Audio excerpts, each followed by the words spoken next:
विकास की आपकी सोच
छोड़ दो, पीछे तो प्रेस वाले हो जाओ पीछे।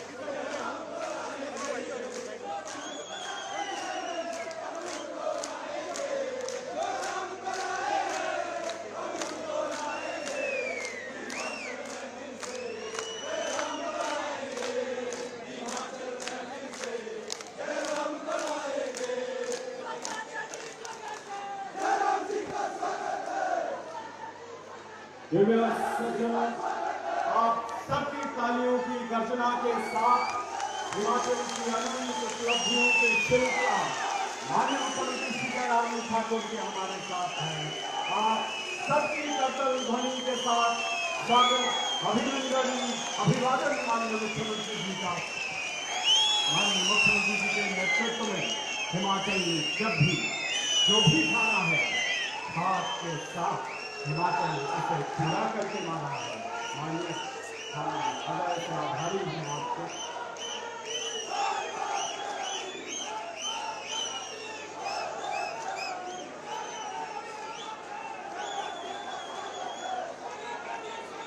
नमस्कार, स्वागत आप सभी का आज के समारोह में।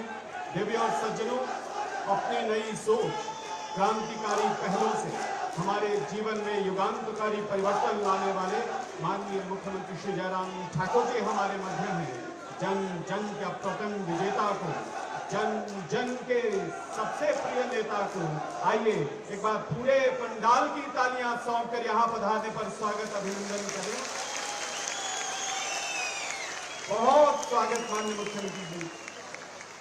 दोस्तों, भारत की आजादी के अमृत काल के शुभ बेला में अपनी स्थापना की 75वीं वर्षगांठ का उत्सव मना रहा हिमाचल आज खुशहाली के असंख्य रंगों से शोभित है। हमारी इन खुशियों को जिन्होंने अपनी मेहनत से सींचा है, खुशहाली की ये दौलत जिनकी बदौलत है, माननीय मुख्यमंत्री श्री जयराम ठाकुर जी हमारे मध्य हैं। माननीय मुख्यमंत्री जी, करीब की जो सरकार दी है आपने, संवेदनशीलता और अपनत्व भरा जो नेतृत्व है आपका, उसने हर हिमाचली के मन में एक भरोसा भर दिया है। ये भरोसा कि उसकी सीधी पहुंच माननीय मुख्यमंत्री जी के साथ है। माननीय हर हिमाचली में ये विश्वास, ये भरोसा जगाने के लिए यहाँ उपस्थित प्रत्येक व्यक्ति आपका ऋणी है। हम हृदय से यहाँ पधारने पर आपका स्वागत करते हैं, अभिनंदन करते हैं। एक बार पूरे पंडाल की तालियों के साथ माननीय मुख्यमंत्री का आभार जताते हुए स्वागत, अभिनंदन। और जिनके ईमानदार नेतृत्व में संपूर्ण जन साथ संग पूरी गति से विकास के इस रथ पर सवार दौड़ रहा है, हम सबके बहुत प्रिय विधायक श्री जवाहर ठाकुर जी का एक बार जोरदार तालियों के साथ अभिनंदन, बहुत स्वागत माननीय आपका। वक्फ बोर्ड के अध्यक्ष मोहम्मद राजवली हमारे साथ हैं, आपका स्वागत। श्रीमान पंचायत समिति के अध्यक्ष श्रीमती शीला देवी जी, भाजपा के मंडल अध्यक्ष श्री दलीप ठाकुर जी, उपायुक्त श्री अरिंदम चौधरी, पुलिस अधीक्षक श्रीमती शालिनी अग्निहोत्री और यहाँ उपस्थित सभी महानुभावों का हम यहाँ पधारने पर स्वागत करते हैं, अभिनंदन करते हैं। दोस्तों, जिनके प्रयासों से हिमाचल में राम राज्य की संकल्पना साकार हो गई है, हर तरफ खुशहाली है, सुख समृद्धि है, आइए उन्हें सम्मानित कर स्वयं के लिए गौरव के क्षण बटोरे। मेरा निवेदन माननीय विधायक महोदय से, कृपया हम सभी की ओर से माननीय मुख्यमंत्री जी को सम्मानित करने के लिए।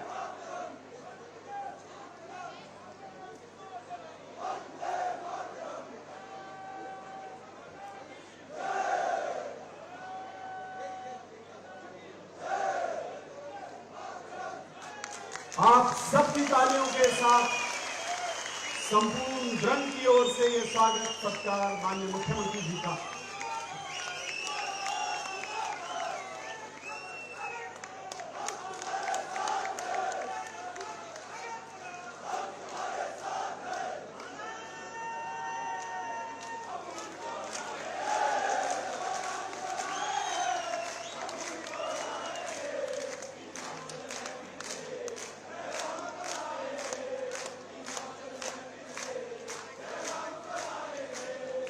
बहुत आभार माननीय मुख्यमंत्री जी आपका। दोस्तों, माननीय मुख्यमंत्री श्री जयराम ठाकुर जी के सबल संरक्षण में माननीय विधायक श्री जवाहर ठाकुर जी अपनी कर्मठता, विकास की सोच और ईमानदार काम से जंग के हर जीवन को संपूर्ण समर्पण से निखारने में जुटे हैं।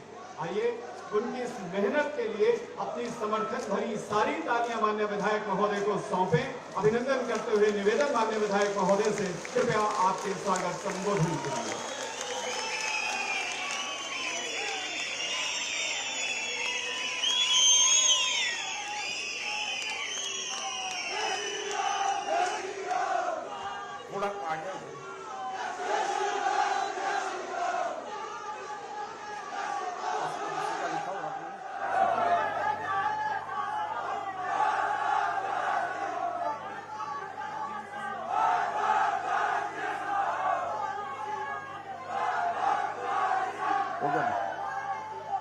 सबसे पहले तो मैं हमारे इस क्षेत्र के सभी देवी देवताओं के चरणों में प्रणाम करता हूं।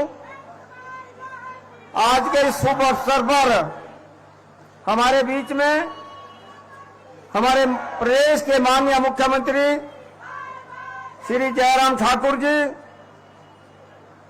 बखब वार्ड के अध्यक्ष श्री राजबली जी, यहां पे हमारी इस पंचायत के प्रधान श्रीमती पविंद्रा जी, पंचायत समिति की अध्यक्षा श्रीमती शीला जी, श्रीमती चंद्रकांता जी, उपाध्यक्ष श्री कृष्ण भोज जी, जिला परिषद के सदस्य श्री रविकांत जी, श्रीमती शारदा जी, बीडीसी के यहाँ के सदस्य श्रीमती बीना जी, हमारे बीच में डीसी मंडी श्री अरविंद चौधरी जी, एसपी मंडी श्रीमती शालिनी अग्निहोत्री जी, और पूर्व में जिला परिषद के रहे उपाध्यक्ष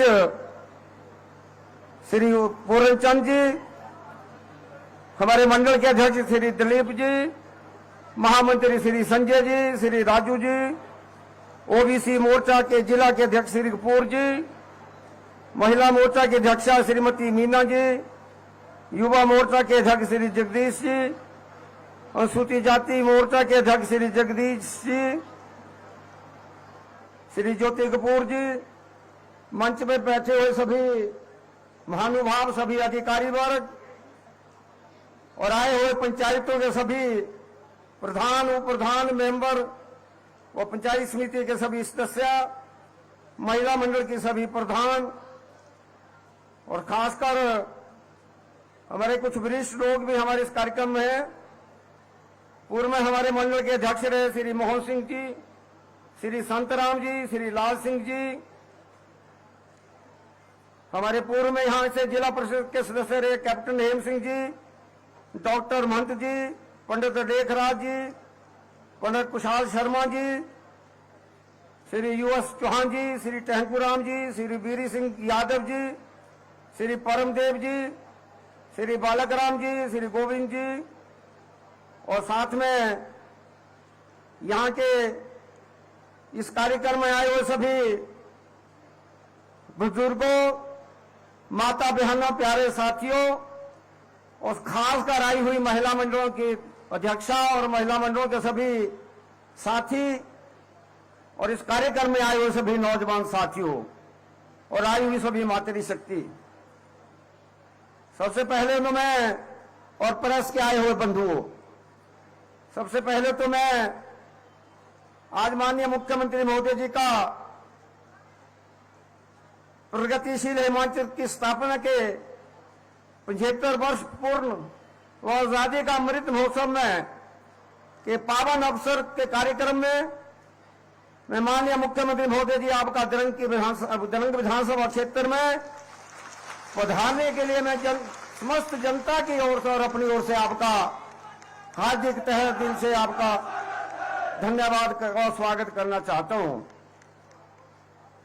महोदय जी, आप द्वारा आज तकरीबन 64 करोड़ 17 लाख की लागत से यहाँ पे अभी अभी आपने हमें, चाहे वो मिनी सचिवालय की बात हो, दो हमारे हॉस्पिटल है, यहाँ हमारा डिग्री कॉलेज नालंदा का साइंस लैब का भवन है, कुछ हमारी सड़कें हैं, कुछ पुल जिनका आपने आज यहाँ पे आकर लोकार्पण किया है, उसके लिए मैं समस्त जनता की ओर से आपका धन्यवाद और आभार प्रकट करना चाहता हूँ। और इसके लिए मैं खासकर हमारे जितने भी इंजीनियर हैं, हमारे जो वर्कर हैं जिन्होंने इन योजना में काम किया है, और साथ में जो हमारे ठेकेदार हैं जिन्होंने इन कामों को आज पूर्ण करके आज समर्पित लोगों के लिए किया है, उनका भी मैं तहे दिल से आभार प्रकट करना चाहता हूं। एसडीएम साहब हमारे सुजीत सिंह जी का मैं संबोधन करना भूल गया, और जिनके प्रयासों से यहाँ सब हमने इस कार्यक्रम को सफल बनवाने के लिए हमने पूरा प्रयास किया है। और एक बात मैं जरूर कहना चाहता हूं माननीय मुख्यमंत्री महोदय जी, आज हमने कोई ऐसा फाउंडेशन नहीं किया है, हमने उद्घाटन ही किए हैं। जिन उद्घाटनों को जो ही कई सालों वर्षों से जिनके काम चल रहे थे, और पिछली बार आप हमारे क्षेत्र में आए हैं जिसमें आपने नींव पत्थर रखे हैं, उसमें पुल हैं, हमारे भवनों के निर्माण हैं, उनको हमने आज उद्घाटन किया, ना कि हमने किसी योजना का शुभारंभ किया है। मोदी जी, यदि 40 वर्ष का कार्यकाल को हम देखें तो माननीय यहाँ पे मुख्यमंत्री तब आया करते थे, मुझे सबका यदि 40 साल का हम हिसाब निकाल लें सभी लोग कि कितनी बार मुख्यमंत्री यहाँ से पूर्व जो मुख्यमंत्री रहे कितनी बार यहाँ आए होंगे। यदि आते भी थे तो ऐसे समय में आते थे जब चुनावों का वर्ष होता था, जब बहुत बड़ी इमरजेंसी होती थी तब मुख्यमंत्री आते थे। लेकिन मैं आपका धन्यवाद करना चाहता हूं कि दरंग विधानसभा क्षेत्र में आपका 10वां कार्यक्रम है, और जब भी आप आए हैं करोड़ों के नींव पत्थर आपने रखे हैं, और आज आपने लोकार्पण भी इनका किया है। और मैं समझता हूं कि पहली बार आपके आशीर्वाद से ऐसा हुआ है। हम सौभाग्यशाली हैं, आजादी के 70 वर्ष के बाद मंडी के लोगों को हमें बहुत एक सुनहरी मौका मिला है। मंडी की जनता को अभी पता नहीं था कि मुख्यमंत्री क्या होता है और विकास क्या होता है। मुख्यमंत्री महोदय जी, मुझे भी पहली बार लोगों की सेवा करने का मौका मिला है, और ऐसे समय में मिला है जब प्रदेश में मंडी जिला से संबंध रखने वाले श्री आप जो है प्रदेश के मुख्यमंत्री बने हैं। और जो भी आपने कार्यक्रम, जितने भी कार्यक्रम आपके दरंग विधानसभा क्षेत्र में हुए हैं, जो कहा है वो 100% हुआ है, उसको हमने करके दिखाया है। इसके लिए हम आपका बहुत बहुत धन्यवाद करना चाहते हैं। मोदी जी, वैसे तो मैं 1977 से राजनीति में हूं, 1985 में मैं पहला मेंबर बना हूं, 2 बार प्रधान रहा है, 1 बार जिला परिषद का सदस्य रहा हूं, और मैं 1977 से ही यहाँ पे हम लोगों के साथ में जब भी कोई बड़ी योजना है, कोई मांग होती थी हमारी, बहुत बड़ा प्रतिनिधि मंडलों को हम शिमला ले जाते थे, और सम्भाषण तो मिलता था लेकिन धरातल में उसका कोई लाभ नहीं मिलता था। और चुनावों के वर्ष जब नजदीक आते थे तब तो कई चीजों का यहाँ पे हमको प्रलोभन दिया जाता था, कई सड़कों का जो है उसके सर्वे किया जाते थे, और कई सड़कों पे चूना लगाया जाता था, और जब चुनाव खत्म हो जाते थे तो उसके बाद ना चूना रहता था ना वो सर्वे की तो निशान रहते थे। माननीय मुख्यमंत्री महोदय जी,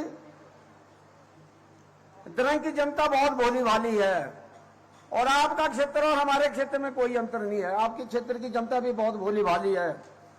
हमारा रीति रिवाज, हमारा रहन सहन, हमारी बोली भाषा भी मिलती जुलती है। हम सच्चे पक्के लोग हैं, और यहाँ पे थोड़ी थोड़ी कमी यहाँ से पीछे खलती रहती थी। मुकाबला तो हमारे लोग कार्यकर्ता करते थे, लेकिन कई बार लास्ट में ऐसी परिस्थिति बनती थी कि आखिर में हमको कभी 900 वोटों से, कभी 2200 वोटों से हमको हमारे कार्यकर्ताओं को हार खानी पड़ती थी।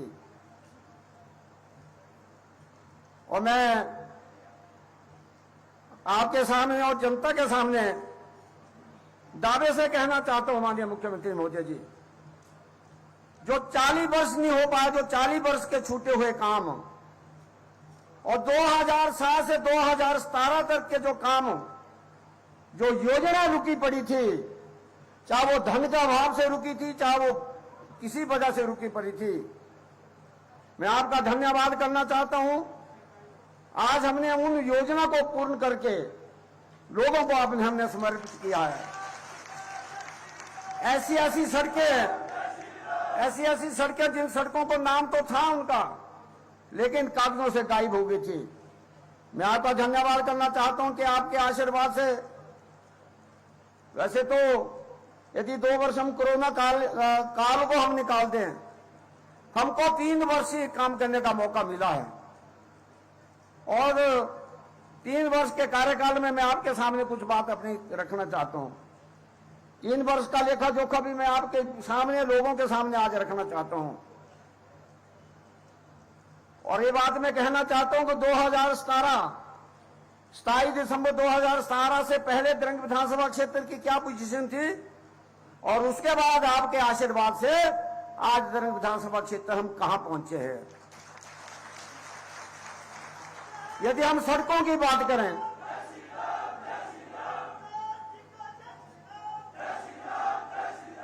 माननीय मुख्यमंत्री महोदय जी, प्रधानमंत्री ग्राम सड़क योजना की बात है, चाहे वो नवाड़ की सड़कों की बात है, चुटारी सड़कें हमने ऐसी स्वीकृत करवा के, जिनको हमने, कुछ सड़कें रहेगी जिसमें विकास के काम चले हुए हैं, आज उनका स्वीकृति लेकर आज 393 करोड़ रुपए हम उस पर खर्च करे हैं।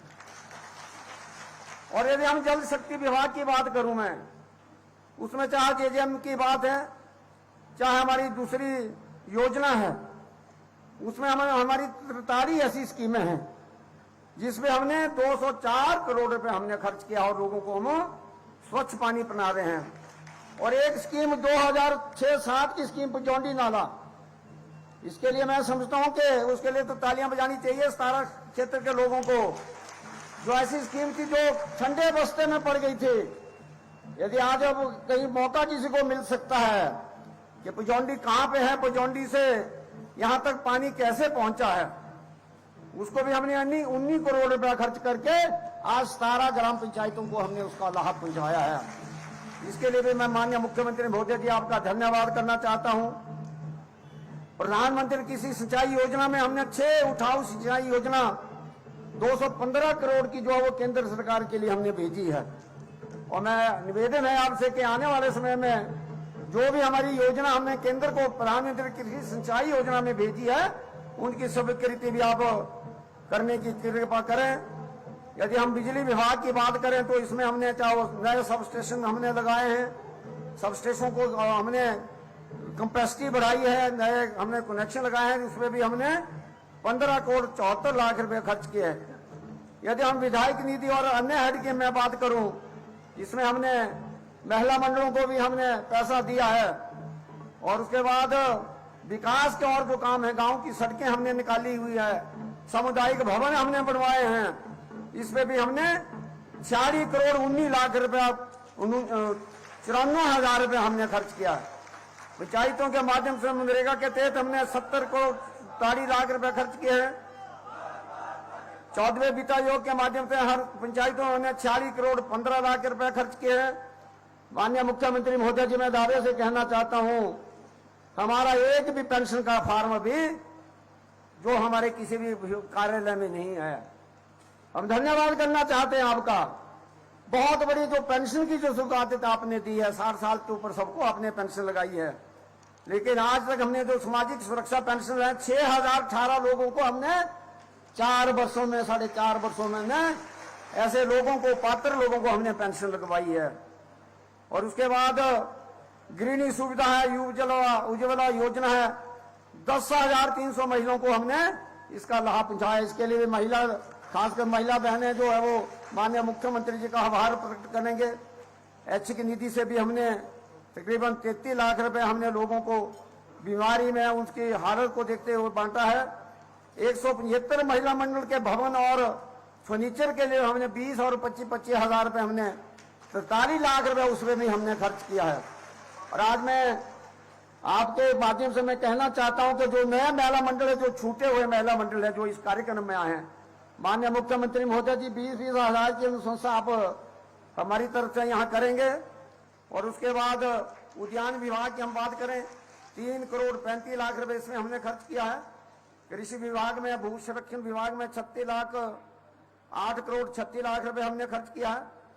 और ग्रीन सुविधा में जो हमारे SC/ST के हमारे लोग हैं, 447 लोगों को हमने 70,50,000 रुपया खर्च किया है। और वन विभाग के माध्यम से हमने 5 करोड़ रुपया जो है वो खर्च किया है। FCA के हमारे 9 केस हुए हैं, FRA के हमारे 13 केस हुए हैं। मैं एक भी कहना चाहता हूँ माननीय मुख्यमंत्री महोदय जी, रोजगार भी हमने कम से कम को 1100 लोगों को हमने रोजगार दिया है। मैं आपका धन्यवाद करना चाहता हूं। आपने स्कूलों में हमारे जो PWD विभाग में, हमारे IPH विभाग में 8 पढ़ा हुआ और 5 पढ़ा हुआ ऐसा बेसहारे लोग, ऐसी महिला विधवा महिलाएं, उनको यदि रोजगार उसके बारे में यदि सोचा है तो आपने सोचा उसमें 1100 लोगों को हमने रोजगार दिया है।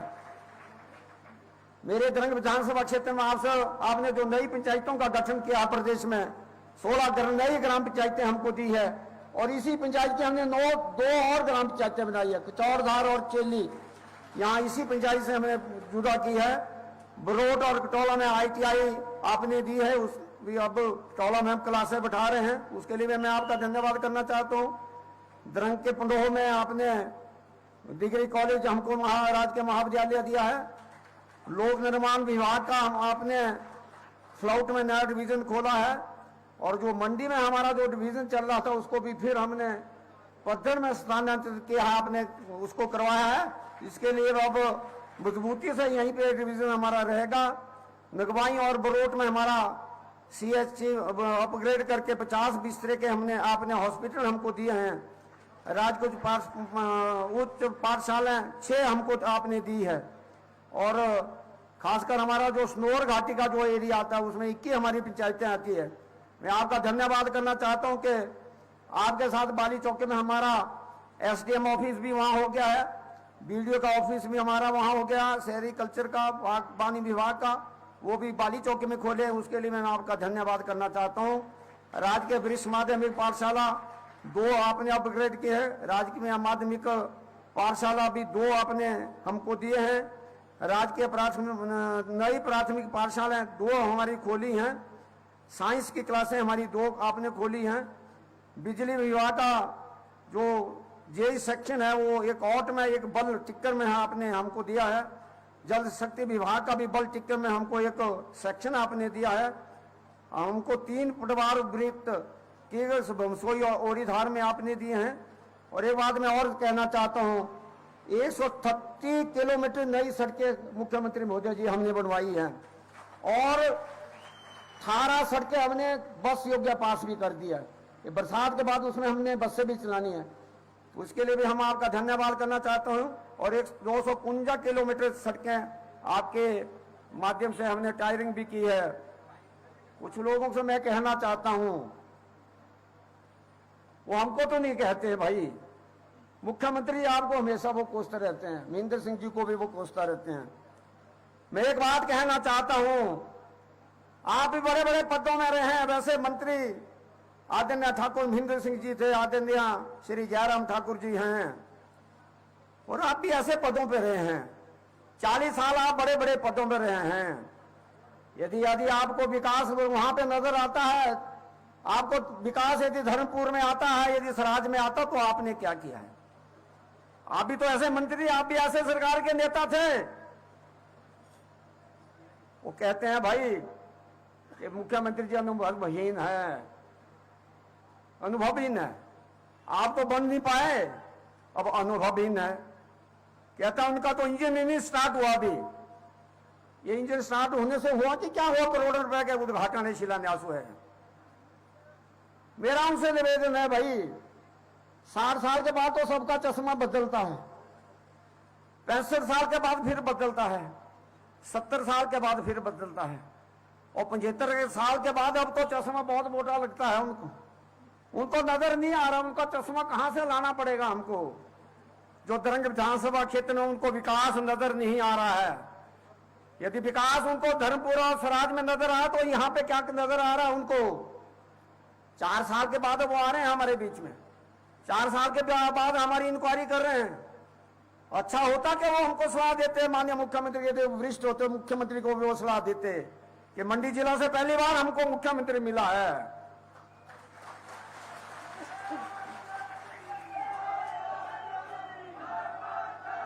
और वो कहते हैं कि हम तो बड़े पढ़े लिखे हैं, हम बहुत वरिष्ठ हैं तो भाई प्रयास करिए। अभी भी आपको कहीं कसर रह गई तो करिए, प्रयास करिए। जिस पार्टी में उस पार्टी का मुखिया बनने की कोशिश करिए, हिम्मत है तो। हम दावा से कहते हैं उन लोगों को।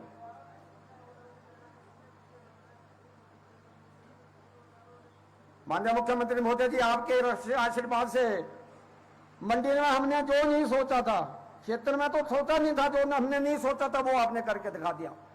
आज यूनिवर्सिटी भी मंडी में आपने खोल दी, बहुत बहुत बड़े प्रोजेक्ट ऐसे आपने मंडी में ला दिए।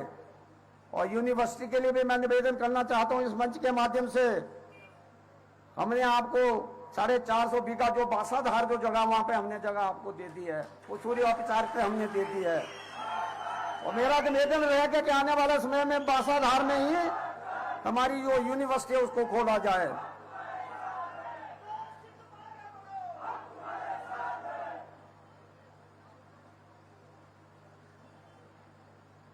और एक बात मैं जरूर कहना चाहता हूं, हमारी लड़ाई और आपकी लड़ाई में अंतर है। आपका तो पटाखे से भी काम चल सकता है, यहां तो एक 47 होगी तब भी हमको बहस करना था। लेकिन हम धन्यवाद करना चाहते हैं कार्यकर्ताओं का, बिना हथियार से भी हम लड़ाई लड़ते हैं। आपका तो यदि पटाखा भी कर रहे हैं, दिवाली वाला पटाखे भी फोड़ दें तब भी काम हो जाएगा। लेकिन यहाँ पे बड़ा मुश्किल होता है। यहाँ पे हमारा कार्यकर्ता बिल्कुल सीमा में तैनात है। और मैं दावे से कहता हूं माननीय मुख्यमंत्री महोदय जी कि आज कार्यकर्ताओं की वजह से 27 वर्ष के बाद आपके आशीर्वाद से और दरंग की जनता के आशीर्वाद से आज मुझे इस मंच पे खड़े होने का मौका मिला है। इसके लिए मैं आपका धन्यवाद करना चाहता हूं और साथ में सामने बैठी हुई जनता आपका धन्यवाद करना चाहता हूं। हमको तो बहुत कमजोर मानते थे लोग, लोगों को भी विश्वास नहीं होता था। उनको तो कहते थे तो है ही कुछ नहीं है। हमको हमेशा वो पढ़े लिखे की बात करते हैं। हम उतने पढ़े हैं जितने आप लोग पढ़े हैं। हम वो सेवा करें जो आपकी जरूरत है। वो पढ़े लिखे तो ज्यादा है, पर सत्य झूठ बोलने का उनकी डिग्री को नहीं कोई तोड़ सकता है। और मैं आपसे एक बात उन्होंने कहा है कि भाई आश्रय को उन्होंने कहा था एक बार कि भाई वो पहाड़ चढ़ कर देखे मेरे साथ। हम तो उनको कहते हैं वो पहाड़ तो चले, हमारे साथ चल कर देख लें। हम तो पेड़ पर नहीं चढ़ने वाले हैं। मुख्यमंत्री महोदय जी, आप हमसे उम्र में छोटे हैं, आप पेड़ पर नहीं चढ़ सकते, मैं चढ़ सकता, कौन से तो चढ़ ही नहीं सकता है। इसलिए उनकी बातों में भ्रमित ना हो भाई, उनका समय निकल गया है। वो जिस दल में है उसके बारे में तो माननीय मुख्यमंत्री महोदय जी बोलेंगे, हम तो अपनी बात करेंगे। माननीय मुख्यमंत्री महोदय जी कुछ मांगे मैं आपके बीच में रखना चाहता हूं, क्योंकि आपने अगला कार्य करना। एक बात और कहना चाहता हूं, मेरे को ध्यान आ गया, वो हमेशा करते हैं कि मैं और पूर्ण उनके कार्यकर्ता रहे हैं। वो भाई हम कार्यकर्ता जितना मेरे पूर्ण को पता है उनके हकीकत हमसे पूछे, जब हमसे बाहर है तो और कहां फंसे हुए हैं, और कहां फंसे। मैं और पूर्ण जैसा व्यक्ति जिन्होंने उनके साथ काम, हम वर्कर नहीं रहे हैं, हमने काम किया है। उस टाइम सरकार थी, पार्टी में काम किया है। वो कहां से आए, वो भी हमारे बीच में घुसे थे, वो कांग्रेस में घुसे, वो कम्युनिस्ट पार्टी से पहली बार उन्होंने शुरुआत उन्होंने की। हमसे पूछिए, यदि मैं और पूर्ण उनके साथ नहीं है तो और लोगों को मेरा निवेदन है कि अभी भी समय है। विश्व की सबसे बड़ी पार्टी और मुख्यमंत्री मंडी से श्री जयराम ठाकुर जी बने हैं, मोदी जी केंद्र में हैं, अभी भी सब लोगों के लिए हमारे दरवाजे खुले हैं। मेरा आपसे निवेदन है, जो ऐसे जो लोग हैं जो गुमराह हुए हैं, उन लोगों से मेरा निवेदन है कि सब लोग आने वाले समय में, ताकि हम आने वाले समय में, एक बात मैं और कहना चाहता हूं, हम धन्यवाद करना चाहते हैं देश के प्रधानमंत्री जी का, राष्ट्रीय अध्यक्ष श्री जगत प्रकाश नड्डा जी का, कि अगला चुनाव भी श्री जयराम ठाकुर जी के नेतृत्व में होगा। अगले मुख्यमंत्री भी श्री जयराम ठाकुर जी होंगे।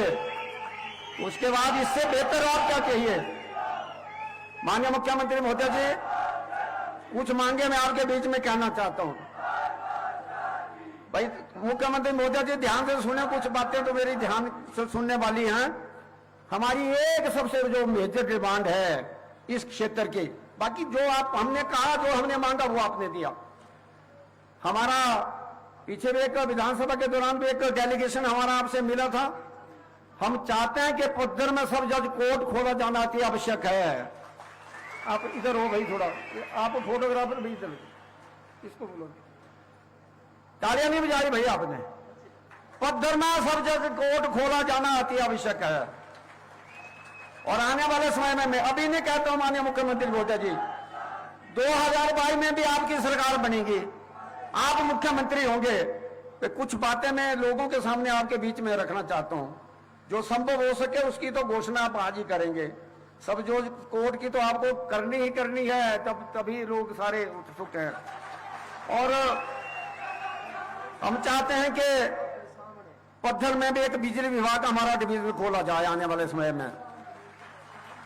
Government high school गांग, Babli, सियोन, Sanwad, रियागड़ी, गरलोग को राजकीय वरिष्ठ माध्यमिक पाठशाला आने वाले समय में अपग्रेड किया जाए। गवर्नमेंट मिडिल स्कूल खील और फूताखल को राजकीय उच्च पाठशाला किया जाए। गवर्नमेंट सीनियर सेकेंडरी स्कूल घरान में साइंस की क्लासें शुरू की जाए। और ग्राम पंचायत बह और ग्राम पंचायत धमचान। एक बात मैं और कहना चाहता हूं माननीय मुख्यमंत्री महोदय जी, हम सभी यहाँ किसान हैं, पशुपालन हमारा धंधा है। और आज सबसे बड़ी माता बहनों को जो सबसे बड़ी दिक्कत आती है, क्योंकि वेटनरी डिस्पेंसरियां बहुत होने की वजह से हमें बहुत बड़ी परेशानी होती है। तो आने वाले समय में मैं चाहूंगा कि कोई ऐसा पंचायत हमारी ना बचे जिसमें पशु औषधालय हमारा ना हो। और इसमें ग्राम पंचायत बह और ग्राम पंचायत धमचान के ग्रामीण में और बह के बह में आने वाले समय में पशु औषधालय खोला जाए।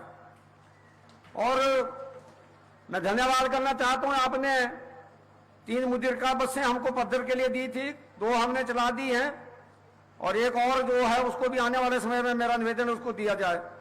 और हमारा संबंध जो जोगिंदर नगर से माननीय मुख्यमंत्री महोदय जी, आने वाले समय में जोगिंदर नगर से भी 2 मुद्रिका बसें हमारा, ताकि चौहार घाटी के हमारा जो जितने भी लोग हैं उनको आने जाने के लिए सुविधा होगी। इसकी भी आप आज घोषणा करने की कोशिश करेंगे। Government senior secondary school Kufri में खेल मैदान के लिए 15 लाख देने की स्वीकृति करें, जो मुख्यमंत्री खेल योजना है उसके माध्यम से करने की कोशिश करेंगे। सिवनी में हेलीपैड बनाने के लिए हमने सभी कागजात पूरे किए हैं, तो उसको भी आप आने वाले समय में इसकी भी स्वीकृति प्राप्त करने की कृपा करेंगे। और हमारे यहाँ पे प्रेस के लोग हैं, बहुत बार ये कहते हैं हमें कि प्रेस क्लब के लिए भी हमारे लिए बजट का आने वाले समय में प्रावधान किया जाए, ताकि प्रेस क्लब हमारा यहाँ पे बन सके। और पूर्व सैनिक भी हमारे इस क्षेत्र में बहुत, तकरीबन 700 से ऊपर हमारे पूर्व सैनिक हैं। और पूर्व सैनिकों के लिए भी हम चाहते हैं कि कैंटीन इसमें पद्धर में खोली जाए। इसके लिए मेरा आपसे निवेदन रहेगा कि टिंडी, थर्टुखोल और ज्वालापुर में एक ग्रामीण बैंक की शाखा खोली जाए। और इसके बाद एक बात मैं जरूर कहना चाहता हूं माननीय मुख्यमंत्री महोदय जी, बरसात में सबसे ज्यादा यदि नुकसान हुआ तो दरंग विधानसभा क्षेत्र में हुआ है। और इसमें हमारी 9 जानें भी गई है, आप भी उसमें कटौला वाले एरिया में आए थे। मेरा आपसे निवेदन है कि हमारी सड़कें बंद है, हमारे किसानों का बहुत बड़ा नुकसान हुआ है। इसके लिए एक स्पेशल ग्रांट आप आज के इस कार्यक्रम में दरंग विधानसभा क्षेत्र के लिए देंगे, ताकि हमारा किसानों की भरपाई की जाए। और जो हमारी सड़कें हैं, गांव की सड़कें, बहुत सारी सड़कें हमने बनवा दी, उनको खोलना बड़ा मुश्किल हो गया है। उसके लिए भी आप ज्यादा से ज्यादा धनराशि देने की कोशिश करेंगे। उसके बाद आप एक बात का भी मैं धन्यवाद करना चाहता हूं माननीय मुख्यमंत्री महोदय जी, आपने अब नारला से मंडी तक 2 लेन के लिए भी मेरे को 7.5 करोड़ के करीब, 750 करोड़ के करीब जो वो धनराशि स्वीकृत की है। लेकिन यहाँ एक बहुत बड़ा इशू है हमारा और बहुत बड़ा चिंता का भी विषय है कि यहाँ के हमारे जो सर्कल रेट है वो बहुत बड़े कम है। तो मेरा आपसे निवेदन है, कुछ लोग आज आपसे भी मिलेंगे, इस बारे में मिलेंगे, मेरा आपसे निवेदन है कि जो सबसे ज्यादा जिस मोहाल का सर्कल रेट जिस मोहाल का ज्यादा है, उस ज्यादा के उसको सारा क्लस्टर बनाकर इसको जो है वो ज्यादा से ज्यादा जहां जिस मोहाल का जो रेट है उस रेट पे आप आदेश करेंगे, ताकि उस रेट पे आप अपने डीसी साहब को भी अभी जब हमने बात द्रंग में की थी तो आपने बोला है कि उचित से उचित जो मुआवजा है वो हमारे लोगों को मिल जाए। उसके बाद एक कोली टोल प्लाजा का भी मामला है, वहां पे भी स्थानीय लोगों को बहुत परेशानी आ रही है। तो आने वाले समय में वहां पे भी मैं चाहूंगा कि वहां पे टोल प्लाजा जो स्थानीय जो लोग हैं उनको आने जाने की उसमें छूट दी जाए। और उसके बाद यहाँ बहुत को नए जो महिला मंडल आए जो पिछले बार कार्यक्रम में नहीं आ पाए हैं, ऐसे कार्यक्रमों महिला मंडलों को भी मेरी तरफ से आप माननीय मुख्यमंत्री जी 20-20 हजार रुपए की घोषणा आप करेंगे। एक हमने बजट में इसको डाला है रोपड़ा बल, जिससे हमारा तुंगल और मंडी के लिए आने जाने के लिए बहुत नजदीक है। यहाँ ब्रिज बनना है ब्यासा पे, तो आने वाले समय में इसकी भी स्वीकृति आप प्रदान करेंगे, ये मैं आपसे निवेदन करना चाहता हूँ। और इसके साथ बहुत सारी चीजें तो बहुत है, एक बार फिर मैं आपका यहाँ पे ये जो जितने आपने उद्घाटन के इसके बारे में आप बताएंगे कितने करोड़ों के आपने उद्घाटन यहाँ पे किए हैं, इसका मैं जहाँ आपका धन्यवाद फिर करना चाहता हूँ। और एक बार फिर मैं आपका 10वीं बार एक विधानसभा क्षेत्र में 2 वर्ष को छोड़कर 3 वर्षों में आना हमारे लिए, मैं कहता हूँ इससे बड़ी सौगात कुछ नहीं हो सकती है। और आने वाले समय में यहाँ पे आपको हम दावा देते हैं कि पार्टी का आशीर्वाद होगा, लोगों का आशीर्वाद होगा, तो दरंग की जनता भी मंडी के साथ होगी। ये मैं आपको विश्वास दिलवाना चाहता हूँ, आपको विश्वास दिलवाना चाहता हूँ। एक बार फिर मैं आपका इस कार्यक्रम में आने के लिए और खासकर अधिकारियों का और हमारे ठेकेदारों का मैं फिर धन्यवाद करना चाहता हूँ, जिन्होंने रात दिन करके हमारा चाहे वो मिनी सेक्रेटरीट है, चाहे हमारी जो दूसरे जो भवन है उनको बनवा कर हमने तैयार किया है। माननीय मुख्यमंत्री जी पुल हमारा बरोट में आपने बनवा दिया, रिगड़ नाला का पुल भी आपने पिछली बार घोषणा की थी, वो भी बनकर तैयार हुआ है। लांजुलों में ब्रिज हमने बनकर तैयार किया है। बहुत सारी ऐसे चीजें हैं जो हमने सोचा भी नहीं था, वो चीजें जो है वो सारी चीजें जो है वो बनकर तैयार होकर आज लोगों को समर्पित आपने की है। एक बार फिर मैं आपका लोगों की तरफ से और अपनी तरफ से हार्दिक तहे दिल से आपका हार्दिक स्वागत और धन्यवाद करना चाहता हूं। जय हिंद, जय हिमाचल। बहुत आभार माननीय विधायक महोदय आपका। दोस्तों, जिस मजबूती से हमारी पैरवी, हमारे हकों की बात माननीय विधायक महोदय ने की, एक बार पूरे पंडाल की तालियां माननीय विधायक महोदय को सौंप कर आभार जताते हुए, बहुत आभार।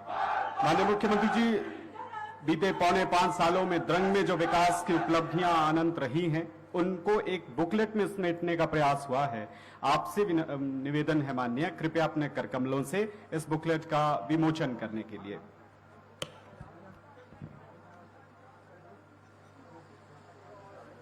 पौने 5 सालों में कितनी ही उपलब्धियां हैं ऐसी, कितने ही उपकार हैं माननीय मुख्यमंत्री जी के ऐसे, जिनके लिए हम सबको आभार जताना है। आज सारे पंडाल की तालियां सौंप कर आइए धन्यवाद कहें माननीय मुख्यमंत्री जी को। हम सबके जीवन में विकास का एक नया सूर्य उगाने के लिए माननीय हम सब हृदय से आभारी हैं आपके।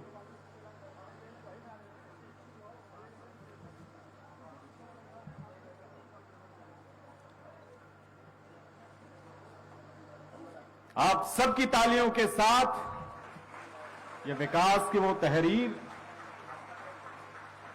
ये विकास गाथा जो द्रंग में लिखी गई है माननीय मुख्यमंत्री जी के नेतृत्व में, आशीर्वाद से, माननीय विधायक श्री जवाहर ठाकुर जी के प्रयासों से हम सब हृदय से आभारी हैं। माननीय मुख्यमंत्री जी, यहाँ का युवा मोर्चा एक बड़ा हार पहनाकर आपको सम्मानित करना चाहता है। आपसे अनुनय है, कृपया इनका यह सम्मान स्वीकार करने के लिए।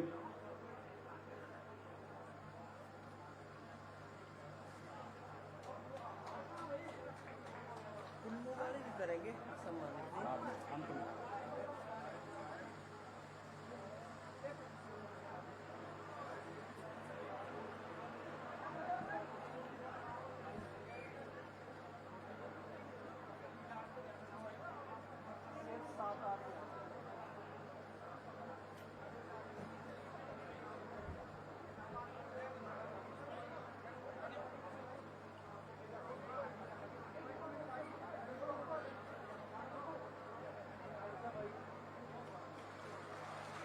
सबकी तालियों के साथ इस प्रण को दोहराते हुए कि एकता और एकजुटता से माननीय मुख्यमंत्री जी के नेतृत्व में यूं ही आगे बढ़ते जाना है हमें। माननीय मुख्यमंत्री जी, स्थानीय प्रधान परमिंद्रा देवी जी भी आपको एक स्मृति चिन्ह भेंट करना चाहती हैं। आपसे उन्होंने कृपया इसे भी स्वीकार करने के लिए।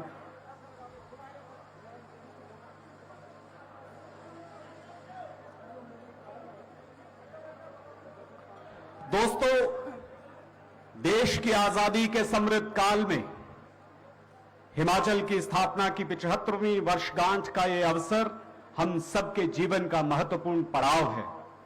हमारा सौभाग्य है ऐसे निर्णायक मोड़ पर हमारे प्रदेश की बागडोर माननीय मुख्यमंत्री श्री जयराम ठाकुर जी के मजबूत हाथों में है। भविष्य का हिमाचल उन्नत, पूर्ण विकसित, स्वर्णिम हिमाचल हो, माननीय मुख्यमंत्री जी इस अभियान में प्राणपण से जुटे हैं। हम सबको इस प्रण को और दृढ़ता से दोहराना है। आज हम सभी को इस अभियान को अपना अभियान बनाना है। आज एक बार जोरदार तालियों के साथ माननीय मुख्यमंत्री जी का अभिनंदन करते हुए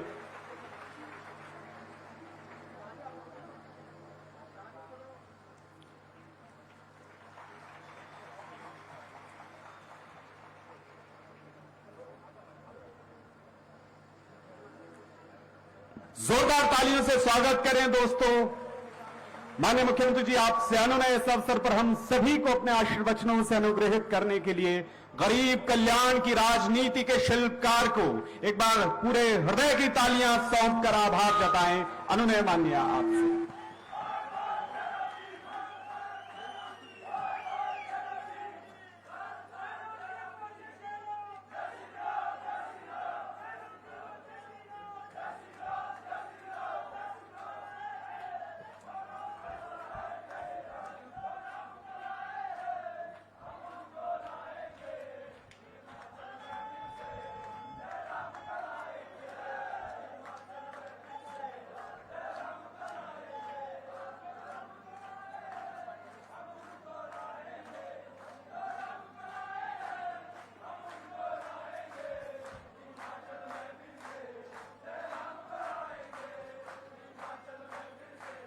भारत माता की, भारत माता की।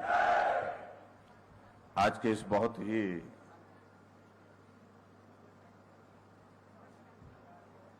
विशाल कार्यक्रम में जो हिमाचल प्रदेश की प्रगति के 75 वर्ष पूरे होने पर हम आज द्रंग विधानसभा क्षेत्र में यहां आयोजित कर रहे हैं। हमारे बीच में आपके इस विधानसभा क्षेत्र के लोकप्रिय विधायक, जिनका भी आपने संबोधन भी सुना, भाई जवाहर ठाकुर जी। हमारे बीच में भाई राजवली जी, दलीप ठाकुर जी। हमारे बीच में पूर्ण चंद ठाकुर जी, जो पूर्व उपाध्यक्ष हैं जिला परिषद के। डिप्टी कमिश्नर मंडी, एसपी मंडी, ब्लॉक समिति की अध्यक्षा शीला जी, स्थानीय पंचायत की प्रधान पविंद्रा जी, युवा मोर्चा के हमारे साथी ज्योति कपूर जी, पार्टी के हमारे साथी खुशहाल शर्मा जी, विभिन्न मोर्चों और प्रकोष्ठों के सभी हमारे पदाधिकारी। मैं क्षमा चाहूंगा, सबका नाम लेना संभव नहीं है। और यहां उपस्थित भाइयों बहनों, नौजवान साथियों और पत्रकार मित्रों, आज एक बार फिर से द्रंग विधानसभा क्षेत्र में आप सबका दर्शन करने का सौभाग्य प्राप्त हुआ है। थोड़ा हाँ, और आप बड़ी संख्या में आज के इस कार्यक्रम में यहां पर पहुंचे हैं, उसके लिए मैं आप सबका बहुत बहुत धन्यवाद करता हूं।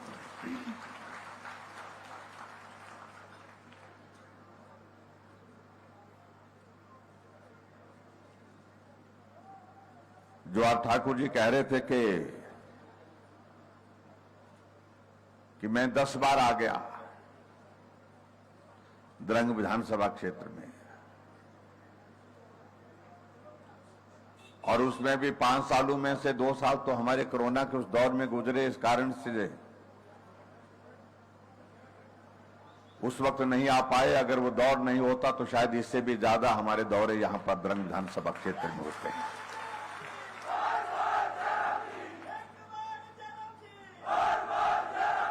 लेकिन मैं ये भी सोच रहा था कि कहीं मैं ज्यादा तो नहीं आ रहा हूं।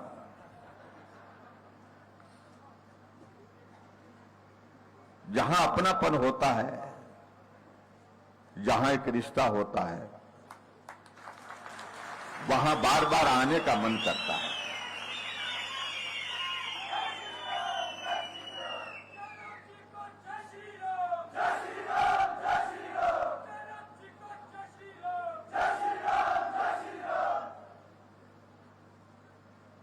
और ये वास्तविकता भी है, ये सच्चाई भी है कि हमारा सराज विधानसभा क्षेत्र, द्रंग विधानसभा क्षेत्र साथ मिलता हुआ है। बोली, भाषा, रिश्ता, नाता हमारा आपस का आज का नहीं वर्षों का है। और उसके साथ साथ में हमारी मुश्किलें भी एक जैसी हैं, हमारी खुशियां भी एक जैसी हैं, हमारी नाटी भी एक जैसी है। तो इसलिए जब चीजें एक जैसी हों तो मैं ऐसा अनुभव करता हूं, ऐसा महसूस करता हूं कि मैं अगर द्रंग विधानसभा क्षेत्र में आपके बीच में आ रहा हूं तो ऐसा लगता हूं कि मैं द्रंग में नहीं, मैं सराज में ही हूं, सराजियों के बीच में हूं।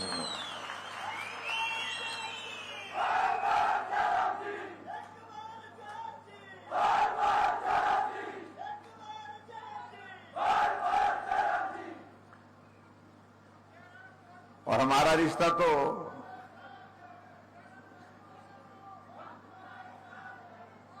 रिश्ता तो आपके जो हमारे यहां इस विधानसभा क्षेत्र में कांग्रेस के नेता है उनके साथ भी है, सराजियों का भाई।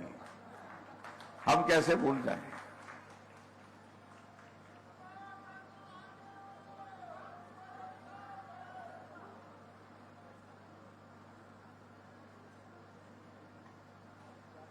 इन दिनों में हम हिमाचल प्रदेश में जा रहे हैं, लोगों के बीच में।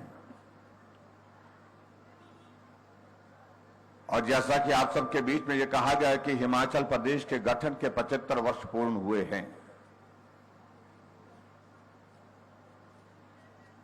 जहां हिमाचल के हमारे नेतृत्व का समय समय पर जिन्होंने हमारा नेतृत्व किया इस प्रदेश का, जहां उनका हम धन्यवादी हैं उनके।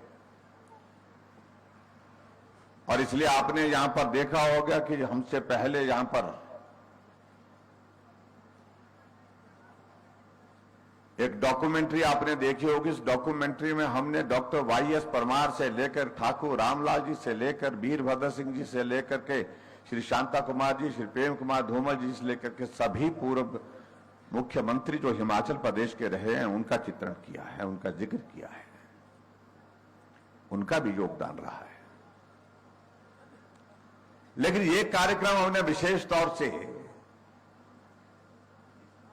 पूरे हिमाचल प्रदेश में हर विधानसभा क्षेत्र में आयोजित किए हैं कि नेताओं का आभार हम मंच पर से करते हैं, एक बार नहीं अनेक बार करते हैं, वो करते रहेंगे भी। लेकिन जनता का धन्यवाद इस हिमाचल की इस यात्रा में करने के लिए कोई मुख्यमंत्री नहीं निकला। हम निकले आज द्रंग विधानसभा क्षेत्र में आकर के आप सबका आभार करने के लिए हमारे।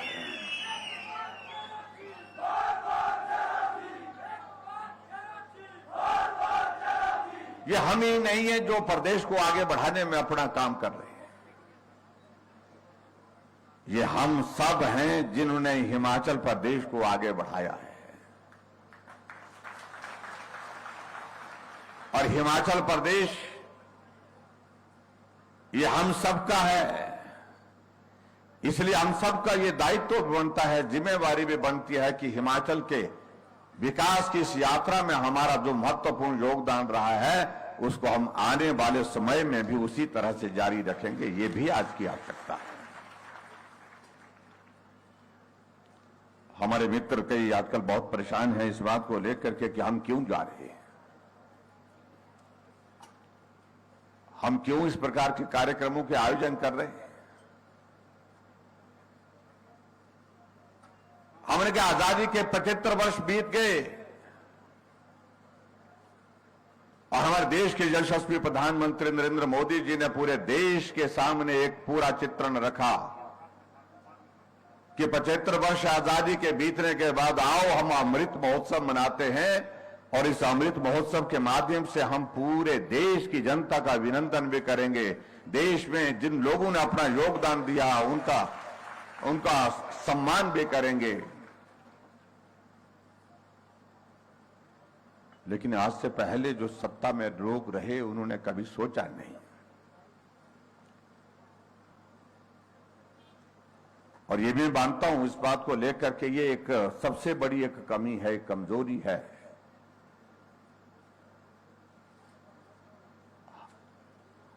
कि जो बड़े हो जाते हैं वो सोचते हैं कि इस प्रदेश को आगे बढ़ाने का हमारा ही योगदान है। कभी इस बात को लेकर के उनने समय नहीं निकाला, फुर्सत नहीं निकाली कि इस प्रदेश को बढ़ाने के लिए, आगे बढ़ाने में एक मजदूर का भी मजदूरी करते हुए योगदान है, एक किसान का भी योगदान है, एक बागवान का भी योगदान है, एक कर्मचारी का भी योगदान है, एक महिला का भी है, एक पुरुष का भी है, एक बुजुर्ग का भी है, एक बच्चे का भी है। इसलिए मैंने कहा जो काम सबसे छूट गया इस काम को हम करेंगे। इसलिए हमने कहा कि हम पूरे हिमाचल प्रदेश में जाएंगे और हिमाचल प्रदेश में जाकर के हिमाचल की जनता का अभिनंदन करेंगे, धन्यवाद करेंगे। आज द्रंग विधानसभा क्षेत्र में आप सबका भी आभार करने के लिए, आप सबका धन्यवाद करने के लिए यहां पर हम आए हैं।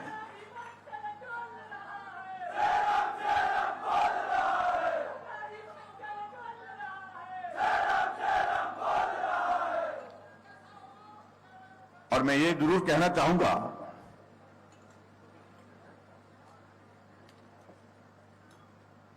कि हिमाचल आगे बढ़ा है और हर क्षेत्र में आगे बढ़ा है। आप कल्पना करिए जब हिमाचल प्रदेश का गठन हुआ था उस वक्त हिमाचल प्रदेश में मात्र 4 जिले हैं। कितने लोगों को यह जानकारी है मुझे मालूम नहीं। एक चंबा का जिला था, एक सिरमौर का जिला था, एक महासू का जिला था, एक मंडी जिला था। और उस वक्त हिमाचल प्रदेश की पॉपुलेशन लगभग 11 लाख के लगभग थी और आज हिमाचल प्रदेश की पॉपुलेशन जो है वो 70 लाख से पार हो चुकी है। जब हिमाचल बना तो उस वक्त साक्षरता दर 4.8% थी हिमाचल प्रदेश की, यानी कि 100 आदमी में से 4 आदमी पढ़े हुए होते थे, बाकी 96 आदमी अनपढ़ होते थे। और माताओं बहनों में तो और भी कम था, 100 में से 2 महिलाएं, यानी कि महिलाओं का साक्षरता दर मात्र 2% था उस वक्त। और आज हमें इस बात की खुशी है कि आज हिमाचल प्रदेश पूरे देश में साक्षरता दर में अगर सबसे आगे नहीं है तो केरल इसके बराबर खड़ा है आज पूरे देश भर में।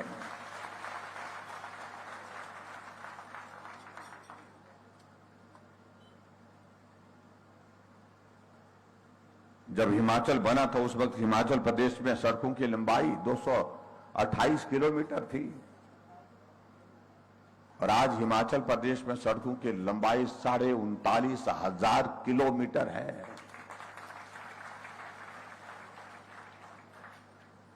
जब हिमाचल बना था उस वक्त हिमाचल प्रदेश में नदियों पर पुल नहीं होते थे, बहुत कम होते थे, जहां पुल होते थे बहुत कम होते थे, झूले से जाते थे। मैं चंबा में जाकर के कार्यक्रम में मैं देख रहा था, घास के रस्सियां बना करके उसका पुल बनाया गया और उससे नदी को पार किया जा रहा है। ये दौर था।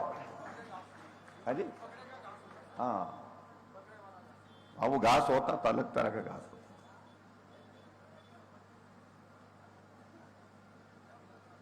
और नदी पार करने के लिए उस वक्त जो है वो भैंस की खाल में हवा भर दी जाती थी और उसको जब वो फूल जाती थी वो पानी पर तैरती थी, उसका सहारा लेकर के लोग नदी को पार करते थे। मेरा आपसे इस बात के लिए निवेदन, जो यहां आए हैं, जहां प्रदर्शनी लगी है सामने, उस प्रदर्शनी को भी देखिए, जिसमें हमने जिक्र किया हिमाचल तब और हिमाचल अब, उसमें देखिए आप।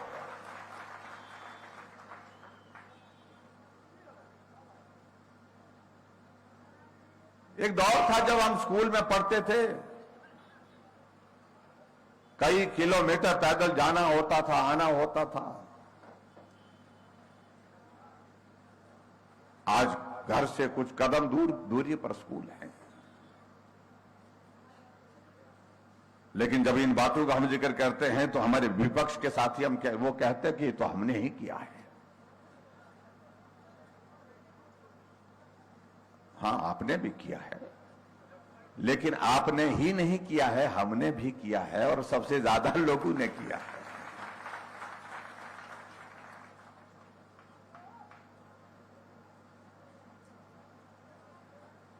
आप सबके आशीर्वाद से हिमाचल प्रदेश में हमारी सरकार का 5 वर्ष का कार्यकाल पूरा हो रहा है। और हमारे जो मित्र हैं उनको सबसे ज्यादा परेशानी इसी बात को लेकर के है कि सरकार का कार्यकाल पूरा हो रहा है, फिर भी लोग हजारों की संख्या में आ रहे हैं। क्योंकि जब चुनाव का दौर आता तो लोग नहीं आते हैं। लोग आते हैं तो जोश नहीं होता है, जुनून नहीं होता है। लेकिन आज हम इस बात को देख रहे हैं, लोग जोश के साथ आ रहे हैं और जोश के साथ जा रहे हैं।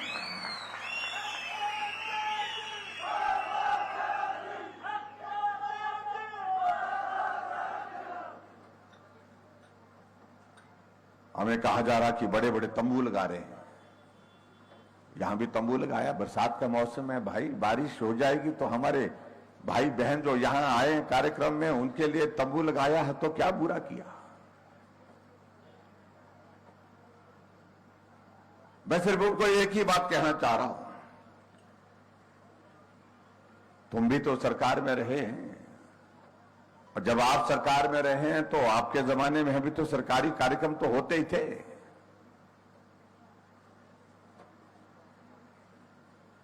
और जब हम सरकार में हैं तो क्या सरकारी कार्यक्रमों के लिए आपको छांदा देंगे, हम आपको न्यूनतरा देंगे कि हमारी सरकार में आप कार्यक्रम करो जी, यहां पर हम तंबू लगा करके देते हैं, आप आओ यहां पर भाषण दो। हमारी सरकार है तो हम करेंगे। क्यों करेंगे? हिमाचल प्रदेश की जनता का अभिनंदन करना, धन्यवाद करना, हिमाचल प्रदेश के विकास के लिए बात कहना, यह हमारी सरकार का मैंडेट है, यह हमारा अधिकार है। अगर आज भी मैं इस विधानसभा क्षेत्र में आपके बीच में यहां पर आया हूं, हमने कोई शिलान्यास नहीं किया, हमने 13 योजनाओं के यहां पर उद्घाटन किए और 61 करोड़ रुपए, 64 करोड़ के लगभग जो है उद्घाटन और शिलान्यास आज के इस कार्यक्रम में।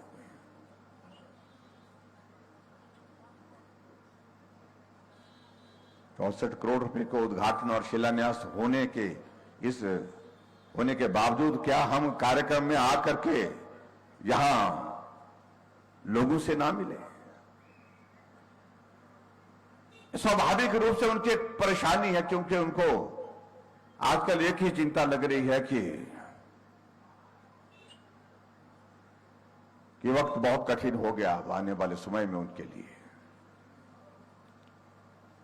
इसलिए हमारे तंबू का जिक्र कर रहे हैं। मैं कल भी मजाक कर रहा था, मैंने कहा भाई उन मित्रों को कहना हमारा तो तंबू दिल्ली में भी गड़ा हुआ है, हमारा तो प्रदेश में हिमाचल में भी गड़ा हुआ है, तंबू आपका उखड़ गया तो हम क्या करें भाई।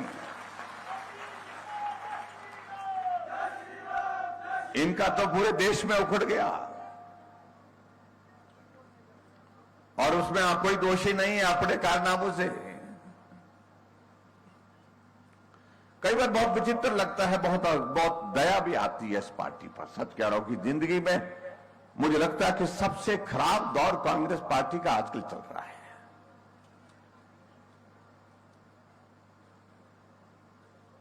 अभी दिल्ली में कहा कि बेरोजगारी के खिलाफ, महंगाई के खिलाफ हम यात्रा शुरू करेंगे। दिल्ली में सारे कांग्रेस के नेता गए, हर क्षेत्र से गए, आपके यहां से भी गए, हमारे यहां से भी गए होंगे। लेकिन उनके राष्ट्रीय नेता मंच पर जब चढ़े, भाषण देने लगे तो आटे को भी लीटर में तोल रहे हैं।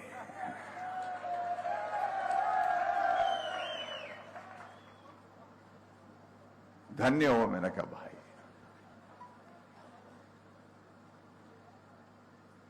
अब उन लोगों को मालूम नहीं है कि कभी दुकान पे जाकर के आटा उनने लाया नहीं, वो भी सच्चे हैं। वो लीटर के हिसाब से मिलता है या किलो के हिसाब से मिलता है, नहीं मालूम भाई।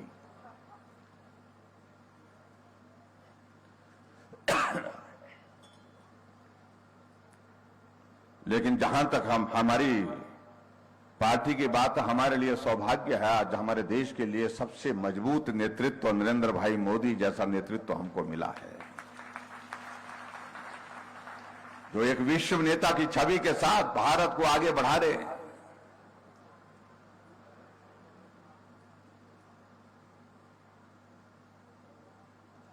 और लोग उनको सुनते नहीं, लोग उनको सुनने के बाद उनकी बात को मानते हैं। जब उनने कोविड के इस दौर में कहा कि लॉकडाउन लगाना है, तो लोग एक नहीं निकला बाहर। लॉकडाउन कहा है तो लॉकडाउन होना चाहिए, सब घर के अंदर बैठे।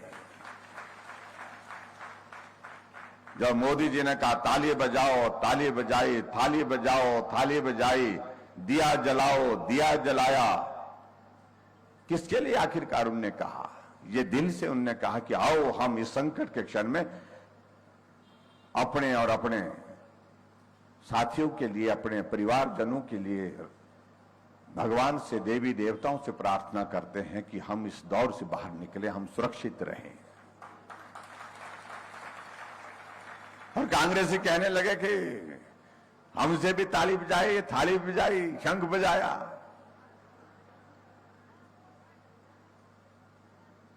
मैंने कहा इसका मतलब यह है कि नरेंद्र मोदी जी सबके नेता हैं, तुमको भी मानना पड़ेगा जो उन्होंने कहा, तुमने भी उसका अमल किया। यह हकीकत है। जब कोविड का दौर चल रहा था, बड़े देश जो एडवांस्ड कंट्रीज हैं, जो बहुत तरक्की की राह पर आगे बढ़ चुके यंग देश, वहां के नेता लोग कहते रहे लॉकडाउन, लेकिन लोगों ने सुना, माना नहीं, सब निकल पड़े। लेकिन यहां लॉकडाउन कहा तो लॉकडाउन हुआ। नेतृत्व के ऊपर भरोसा, ये सबसे बड़ी चीज होती है। और ये चीज जो मैं कह सकता हूं एक व्यक्ति में निहित है, वो है देश के प्रधानमंत्री नरेंद्र मोदी जी।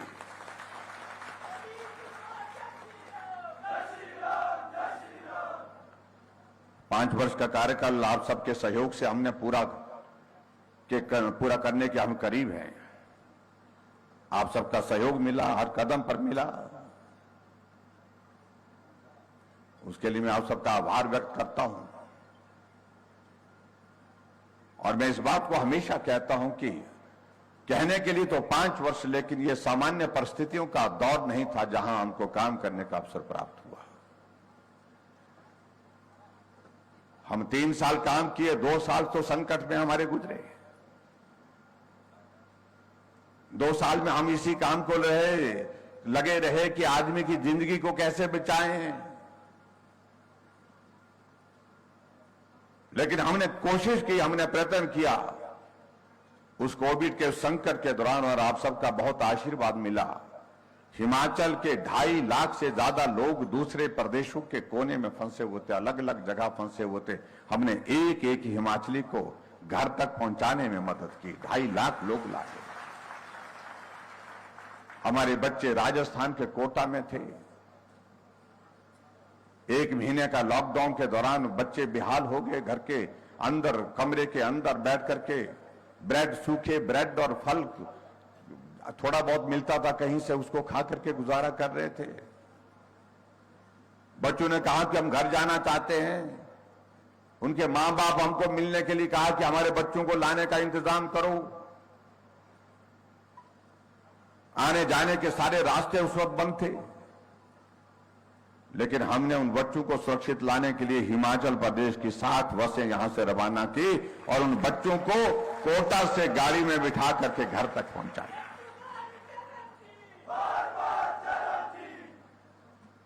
गोवा में 5,000 हमारे नौजवान होटल रेस्टोरेंट में काम करने के लिए गए थे, वहां संकट में फंस गए। हमने ट्रेनें लगा करके, वहां से स्पेशल ट्रेनें लगा करके उनको हिमाचल तक पहुंचाया, घर तक पहुंचाया।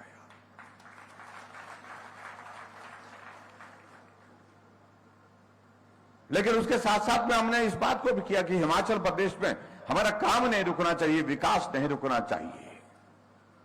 इसलिए सर्वत्र विकास करने की, हर जगह काम करने की हमने कोशिश की, हर विधानसभा क्षेत्र में। और उसी के अंतर्गत में यहां भी, इस विधानसभा क्षेत्र में भी आपके यहां पर आया हूं, तो यहां पर भी हमारे 64 करोड़ के उद्घाटन और शिलान्यास आज हम कर रहे हैं, जब हम चुनाव के बहुत नजदीक। और उद्घाटन तब होते हैं, मैं उन मित्रों को कहना चाहता हूं, जब जमीन पर काम होता है।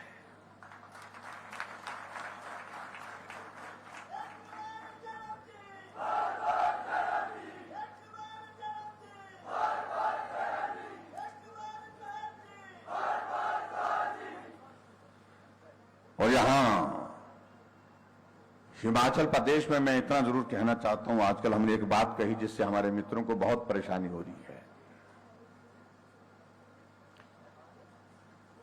क्योंकि कई बार मैं इस बात को देखता हूं कि बहुत ज्यादा प्रचार कर रहे थे वो लोग कि बस हम आ रहे हैं। 5 प्रदेशों में चुनाव हो रहे थे, 5 प्रदेशों का चुनाव नहीं आया था। हमने कहा कि रुको तो सही, अभी आने का वक्त, जाने का वक्त होगा, क्या होगा मालूम नहीं ना। हम बोल रहे आ रहे बस। और परिणाम निकला, 4 में से भाजपा के जो 4 राज्य, चारों में भाजपा की सरकार बनी, 1 में कांग्रेस थी पंजाब में, वो भी वहां से चलती बनी।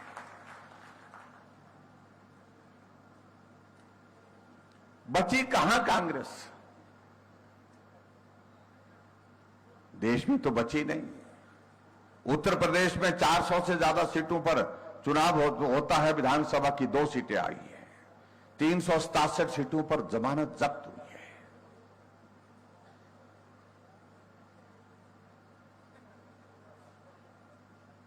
और आज हालात ऐसे हैं कि उनके बड़े बड़े नेता उनकी पार्टी छोड़ के जा रहे हैं। गुलाम नबी आजाद हो गए, यानी कि पार्टी छोड़ करके निकल गए।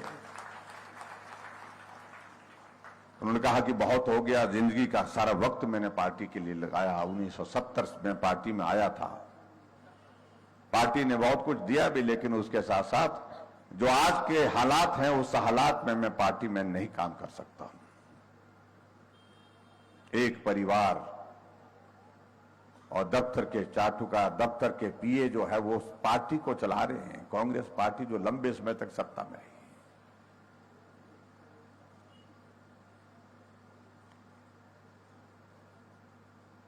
और हिमाचल प्रदेश में आपने देखा कि कांग्रेस के वर्किंग प्रेसिडेंट 2 बार के विधायक पवन कागज पार्टी छोड़ करके भाजपा में शामिल हुए। नालागढ़ के 2 बार के विधायक और कांग्रेस पार्टी के वाइस प्रेसिडेंट स्टेट के, वो भी पार्टी में, हमारी पार्टी में शामिल हो गए।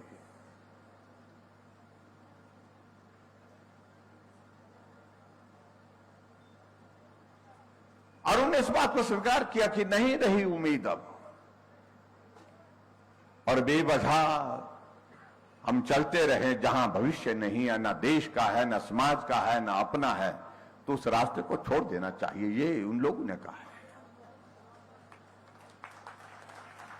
लेकिन फिर भी हमारे कुछ लोग लगे हुए हैं,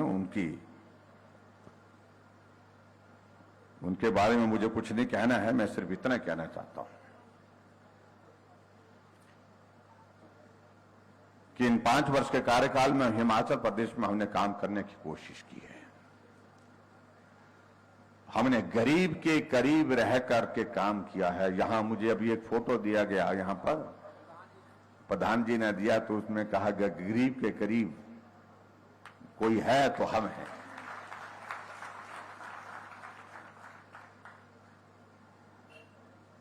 जितनी भी योजनाएं आप देखेंगे उसमें गरीब के लिए कुछ ना कुछ हमने हमेशा मदद करने का रास्ता ढूंढा है। अगर हमने पेंशन की शुरुआत की, 60 साल की उम्र के सभी बुजुर्गों के लिए पेंशन का प्रावधान किया, उसमें एक ही भाव है कि गरीब आदमी आज भी 1000 रुपए या 1500 रुपए, 1800 रुपए जो पेंशन के माध्यम से उनको मिलता है, उसका इंतजार करता है। जब पेंशन आएगी तो मैं कोई एक चीज जो है अपने काम की खरीदूंगा, मैं अपनी जरूरत को उससे पूरा करूंगा। जो हमें प्रश्न खड़ा करते हैं कि कुछ नहीं किया। वो 4 लाख लोगों को हिमाचल प्रदेश में पेंशन देते थे, हम 7.5 लाख लोगों को पेंशन दे रहे हैं। वो 400 करोड़ रुपए खर्च करते थे पेंशन पर, हम 1300 करोड़ रुपए खर्च कर रहे हैं। भाव उसमें एक ही, गरीब की भावनाओं का सम्मान करना है। उस गरीब के लिए वो 1000 रुपए, वो 1500 रुपए, वो 1800 रुपए भी बहुत मायने रखता है। गरीब आदमी के इलाज के लिए हमने हिमकेयर की शुरुआत की। आयुष्मान भारत आदरणीय प्रधानमंत्री जी ने पूरे देश भर में शुरू की। जो लंबे समय तक सत्ता में रहे उनको यह ख्याल नहीं आया कि गरीब आदमी बीमार हो जाएगा, उसका इलाज कैसा होगा, उसके लिए इंतजाम किया। आज गरीब आदमी बीमार होता है, पैसा अगर जेब में नहीं है तो हिमकेयर का कार्ड जेब में डाल करके वो हॉस्पिटल जाकर के ट्रीटमेंट करने के लिए जाता है। 3,20,000 से ज्यादा गरीब लोगों का इलाज करके मुफ्त में इलाज करके हम उनको स्वस्थ करके घर ले जाए। ये भाव आने चाहिए थे। पहली सरकार जो लंबे समय तक रही, जो बार बार सत्ता में रहे, क्यों नहीं आया? लेकिन गरीब के प्रति भाव नहीं था।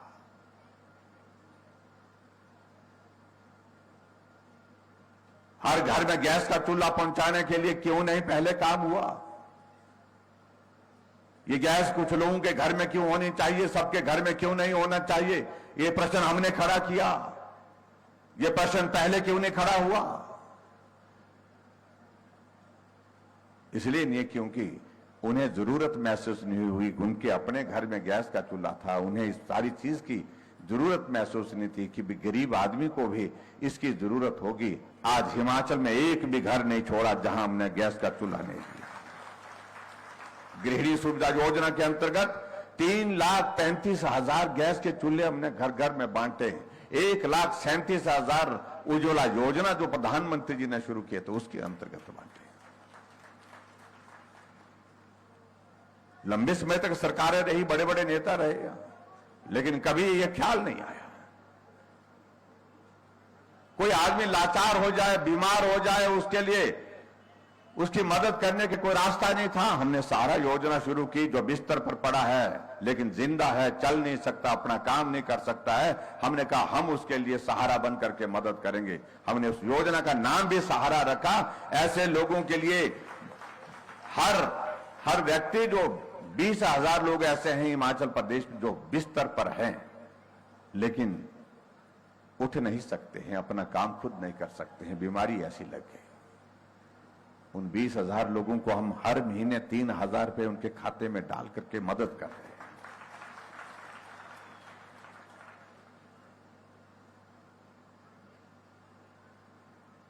हमारी एक बीपीएल परिवार की एक बेटी जिसकी शादी होती है, शादी के अवसर पर हमने कहा अगर मां बाप उसको मदद करने की स्थिति में नहीं है, गरीब परिवार से है, तो हमको सरकार की ओर से उसके लिए मदद का रास्ता निकालना चाहिए। हमने निकाला। हमने मुख्यमंत्री शगुन योजना की शुरुआत की और जिस दिन उस गरीब बेटी की शादी होती है हम सरकार की ओर से 31,000 रुपए उस बेटी के खाते में जमा करते हैं, उसको आशीर्वाद देते हैं, शुभकामनाएं देते हैं। इसलिए हम कह रहे हैं गरीब के करीब हमारी सरकार है। मैं उदाहरण दे रहा था, मैं बैजनाथ गया था कुछ दिन पहले, कार्यक्रम रखा था। उस कार्यक्रम में जब वहां पर हम थे तो वहां पर जो शगुन योजना की जो बेटियां हैं उनके साथ हमारा संवाद था, बातचीत थी। एक बेटी मंच पर आई और उस बेटी की शादी हुई थी। मैंने उसको शुभकामनाएं दी, बधाई थी और उसके पश्चात मेरी इच्छा हुई जानने की उस बेटी से कि भाई जो 31,000 रुपए शगुन योजना का आपको मिला था उसका आपने क्या किया? खर्च किया, खाते में अपने डाला या अपने पति के खाते में डाला, क्या किया? उस बेटी ने कहा कि 31,000 रुपए जो सरकार की ओर से शगुन योजना के अंतर्गत मुझे मिला उसके लिए मैं सरकार का धन्यवाद करती हूं। और जहां तक आप पूछ रहे हैं मुझसे कि भाई वो पैसा कहां डाला, क्या किया उस पैसे का, वो पैसा मैंने अपने खाते में से निकाला और निकाल करके मैंने अपने पिताजी के हाथ में दे दिया। सब लोग इस बात को सुनकर के हैरान भी थे। हमने भी पूछा उनसे, हमने बेटे वो शगुन तो हमने आपको दिया था। बेटी ने कहा कि हाँ मुझे मालूम है, मुझे दिया था, लेकिन मेरे पिताजी बहुत गरीब हैं, मजदूरी करते हैं। और पिताजी की भावना थी कि जब बेटी की शादी हो तो रिश्तेदार भी आए और हमारे गांव के लोग भी आए, और गांव के लोग और रिश्तेदार जो है बेटी को आशीर्वाद देकर के विदा करें। और ऐसे में उनके लिए जो भोजन का इंतजाम करना था, जो व्यवस्था करनी थी, उसके लिए पैसे नहीं थी, तो कुछ रिश्तेदारों से उधार पैसे लिए। मुझे मालूम पड़ा कि पिताजी ने उधार लिया। और जब मैंने सोचा कि मैं तो दूसरे घर जा रही हूं, लेकिन मेरे जाने के बावजूद भी मेरे पिताजी मालूम नहीं कब तक मजदूरी करके उस ऋण को चुकता करते रहेंगे, इसलिए मैंने कहा कि मैं बोझ नहीं बनना चाहती हूं पिता पर, मुझे आपका आशीर्वाद ही प्राप्त है। आप मुझे आशीर्वाद देकर के विदा करिए, और ये 31,000 रुपये जो मुझे सरकार की ओर से मिला है, इससे जो ऋण आपने रिश्तेदारों से लिया है, पैसा लिया है, उसको आप चुकता करिए। आप कहिए, देखिए आप बेटी की पिता के प्रति क्या भावना, किस प्रकार की भावना ये बेटी ही कर सकती है। मैं कह रहा हूं मां बाप के लिए किस प्रकार का एक रिश्ता होता है। पूरा पंडाल उस बात को सुनकर के भावुक हो गया। पिताजी साथ खड़े थे। तो ऐसी परिस्थिति में आपको तो हमने ऐसे लोगों की मदद की है, गरीब लोगों की मदद की है, जो बच्चे पढ़ाई में अच्छे हैं उनको पढ़ाई में मदद की है, जो महिलाएं हमारी सेल्फ हेल्प ग्रुप में काम कर रही हैं उनके लिए हमने 40,000 रुपए का रिवॉल्विंग फंड का इंतजाम किया है।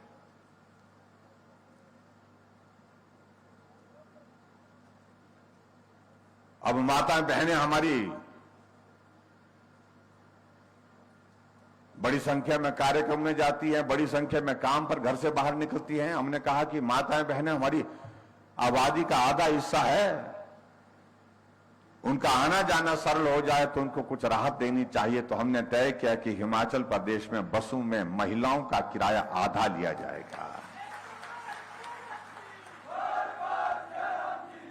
और जब आधा लेने की बात कही तो कांग्रेस के लोग कहने लगे कि मुंहफोड़ बना दिया। आप देखना कुछ नेताओं की सोशल मीडिया में जो पोस्टें डली हैं उसमें उन नेताओं ने कहा है वो आएंगे आप लोगों के बीच में वोट मांगने के लिए। हमने कहा कम से कम महिलाओं के प्रति ऐसे अपमानजनक टिप्पणियां मत करिए।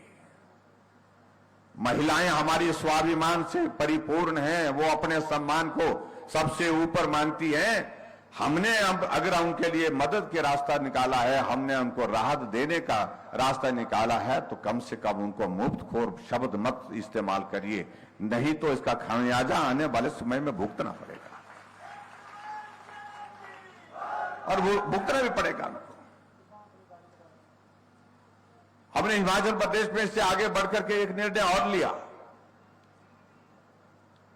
कि हमारे हिमाचल में ऊर्जा पैदा हो, बिजली पैदा होती है, बिजली हम दूसरे प्रदेशों को बेचते हैं, हरियाणा को, पंजाब को, दिल्ली को, राजस्थान को, नेशनल ग्रिड को हम बिजली बेचते हैं।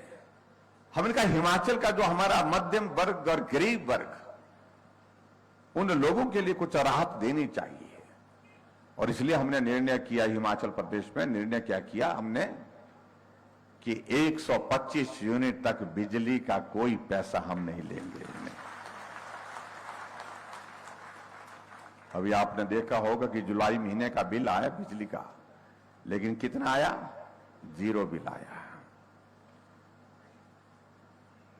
मैंने अधिकारियों को पूछा, जब इस योजना का हम बना रहे थे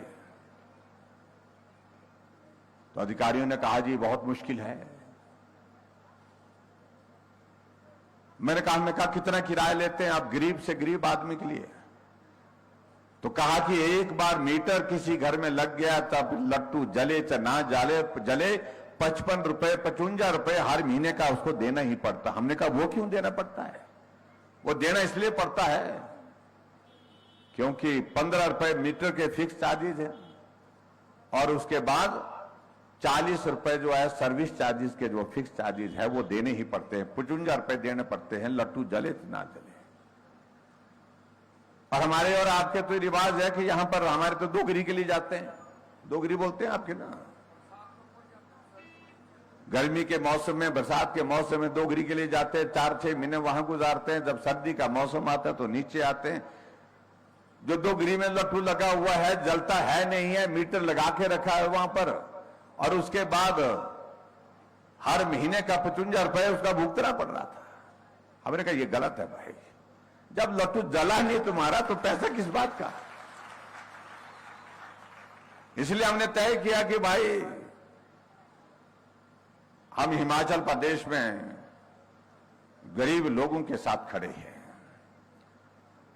और गरीब और मध्यम वर्ग जो है उन दोनों के लिए हमने राहत का रास्ता निकाला। पहले हमने 60 यूनिट बिजली का जिक्र किया था, लेकिन हमारे साथियों ने कहा कि नहीं 60 नहीं, इसको 125 यूनिट करिए। 125 यूनिट हिमाचल प्रदेश में हमने आपको दे दी,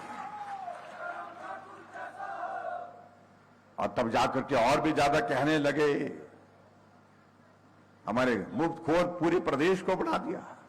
पहले महिलाओं को कहा, फिर कहा पूरे प्रदेश को कर दिया। और अभी मैं इन दिनों में देख रहा हूं कि आजकल इनकी गारंटी चल रही है, गारंटी भाषण दे रहे हैं, बोलते हमारी ओर से हमारी सरकार आएगी तो इस चीज की गारंटी है।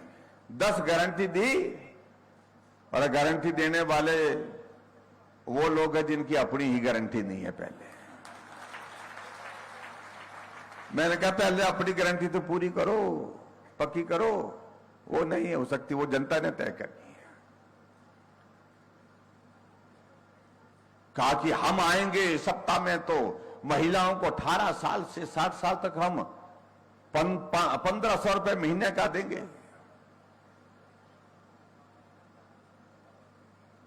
हम आएंगे तो हम 300 यूनिट बिजली का मुफ्त में देंगे।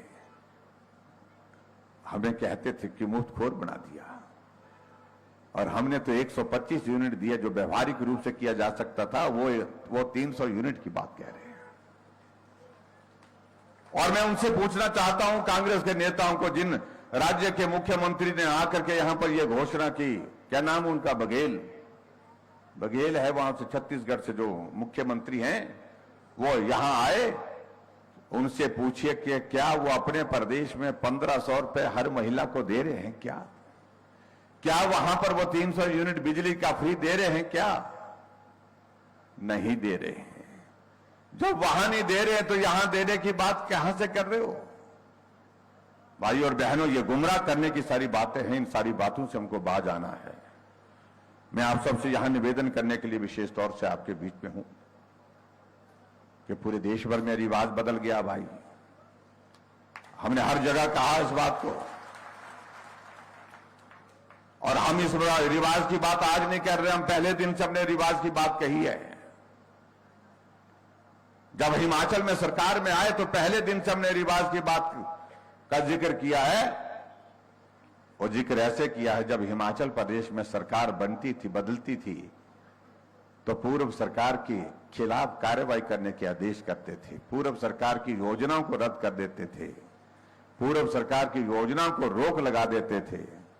बदले की भावना से इस हिमाचल देवभूमि में एक काम करने का एक रिवाज बन गया था, तो हमने रिवाज वहीं बदला। हमने कहा ये रिवाज अच्छा नहीं है, हिमाचल देवभूमि है, हमको सबको मिलकर के आगे बढ़ना है। बदले की भावना से हम काम नहीं करेंगे, तो हमने रिवाज बदलने की शुरुआत वहीं से की है। हम आज थोड़ी कह रहे हैं।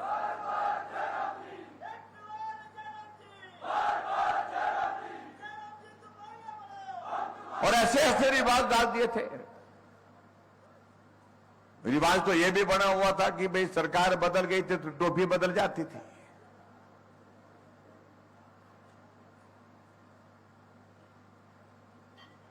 हरे रंग की टोपी उसकी है, लाल रंग की उसकी है, ऐसा ही होता था।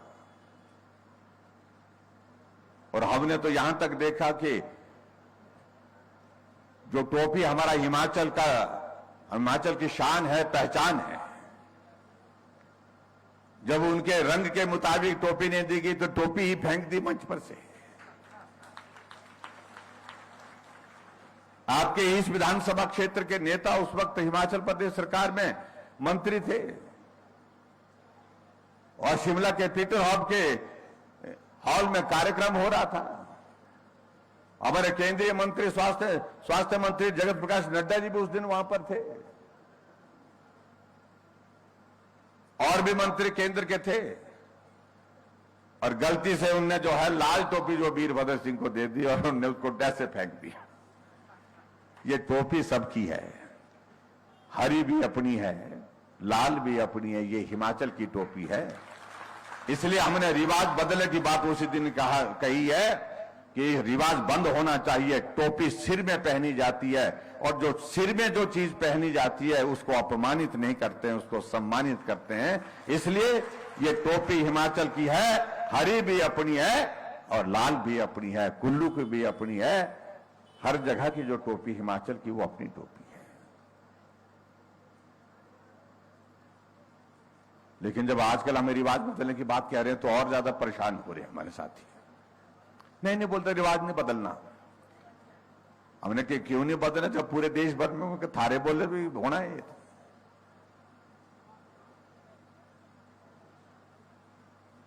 क्योंकि उनको बहुत परेशानी हो रही है इस बात से।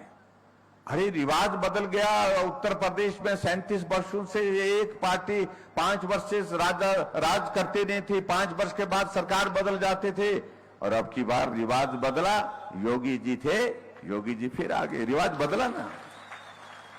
उत्तराखंड में जब से उत्तराखंड बना कभी भी सरकार 5 वर्ष के बाद फिर रिपीट नहीं हुई। अब की बार धामी जी थे, धामी जी फिर आ गए ना। गोवा में वही हुआ, मणिपुर में वही हुआ, हमारे हरियाणा में 2014 में हमारी पार्टी की सरकार बनी थी। 2019 में 5 वर्ष का कार्यकाल पूरा होने के बाद फिर वहां पर मनोहर लाल खट्टर जी मुख्यमंत्री आज हैं। तो रिवाज बदला है ना, जब पूरे देश में बदल गया। हम भी कह रहे हैं कि जब पूरे देश में बदल गया तो भाई हमने कितना कर पकड़ना, यहां भी बदलना ही है। ये बदलना ही है, हर हालत में बदलना है। और हिमाचल उस दिशा में चल पड़ा है जहां अब इस रिवाज को बदलेंगे और हिमाचल प्रदेश में फिर भारतीय जनता पार्टी की सरकार फिर सत्ता में आएगी। ये मैं आप सबके आशीर्वाद चाहता हूं।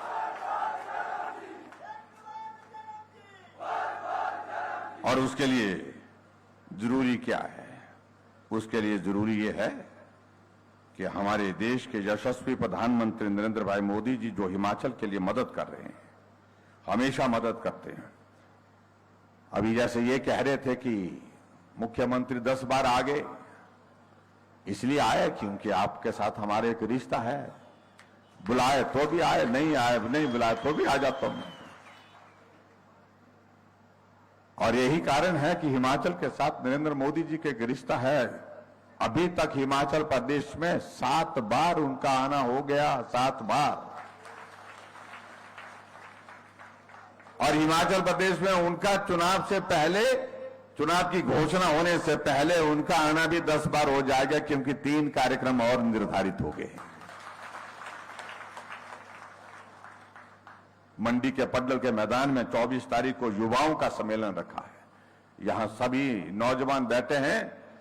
युवाओं से मेरा निवेदन है कि उस दिन पूरा पड्डल अलग सूरत के साथ दिखना चाहिए, नौजवान ही दिखना चाहिए। वहां पर नौजवान हमारी चाहे बेटियां हैं चाहे बेटे हैं, सब वहां पर उस दिन पहुंचे। हमारे वो कुछ लोग कहने लगे कि सुना मोदी जी आ रहे हैं, बोलते हम बुजुर्गों के लिए नहीं बुला रहे हैं। मैंने कहा आपके लिए अलग से कार्यक्रम करेंगे, ये युवा मोर्चा का कार्यक्रम होगा हमारा। फिर महिलाएं लगे पूछने में,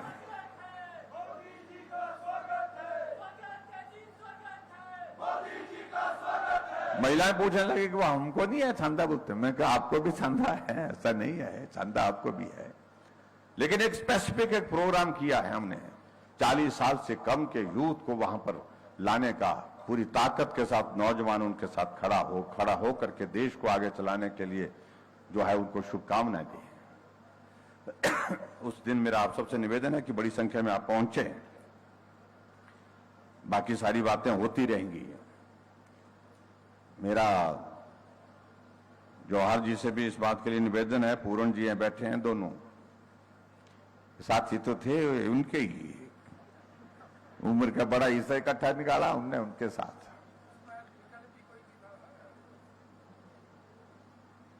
तो उस वक्त सच्ची बात है कि कोई और रास्ता था नहीं, लेकिन इनको सारी एक एक नब्ज पता है। कुछ पूर्ण जी को पता है, कुछ जवाहर जी को पता है। पूर्ण जी को ज्यादा है, हाँ ज्यादा है। तो भाई नस ढाकने दोरी वाले, नब्ज ढाकने दोरी चल रहे।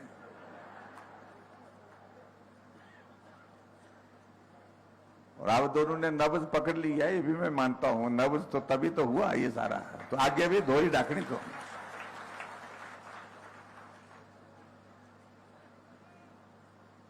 उसके लिए मेरा आप सबसे यही निवेदन है कि भाई, बड़ा दिलचस्प लगता था मेरे को, वो बहुत जोर से बोलते थे, यार ये पॉलिटिक्स बहुत खराब हो गई। मैं भी मानता हूं खराब हो गई। फिर बोलते वो कि मैंने तो तय कर दिया कि 72 साल बोलती, कितने बोलेंगी पहले बोलू 72 साल के बाद इलेक्शन नहीं लड़ूंगा, और उसके बाद फिर 75 साल के बाद नहीं लड़ूंगा बोलते हैं। इनके 80 साल बाद, अब पता नहीं कितनी उम्र है,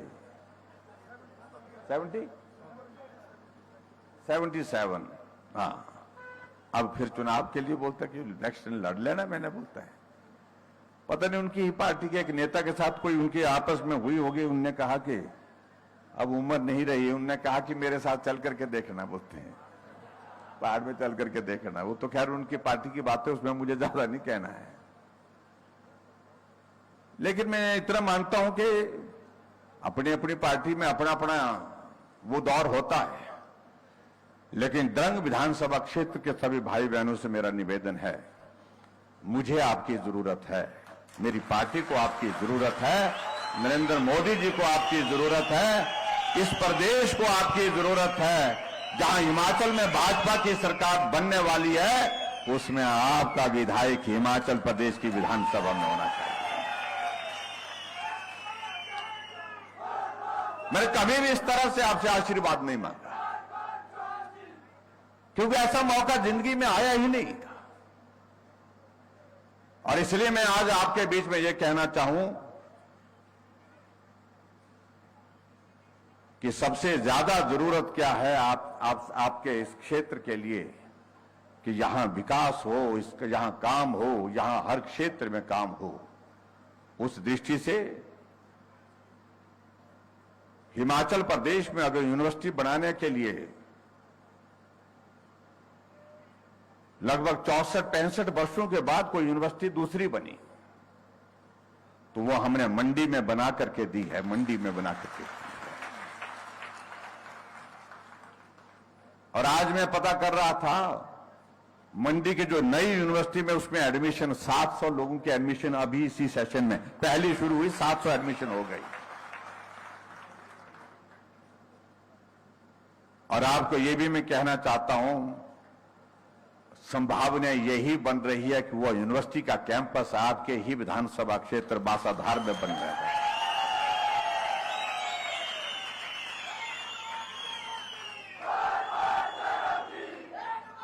जहां पूरे हिमाचल प्रदेश का, हिमाचल के अलावा पूरे देश भर से बच्चे आएंगे।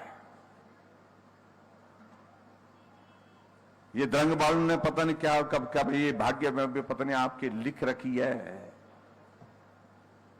IIT आई सो भी द्रंग, और दूसरी यूनिवर्सिटी आई वो भी द्रंग की तरफ जा रही है।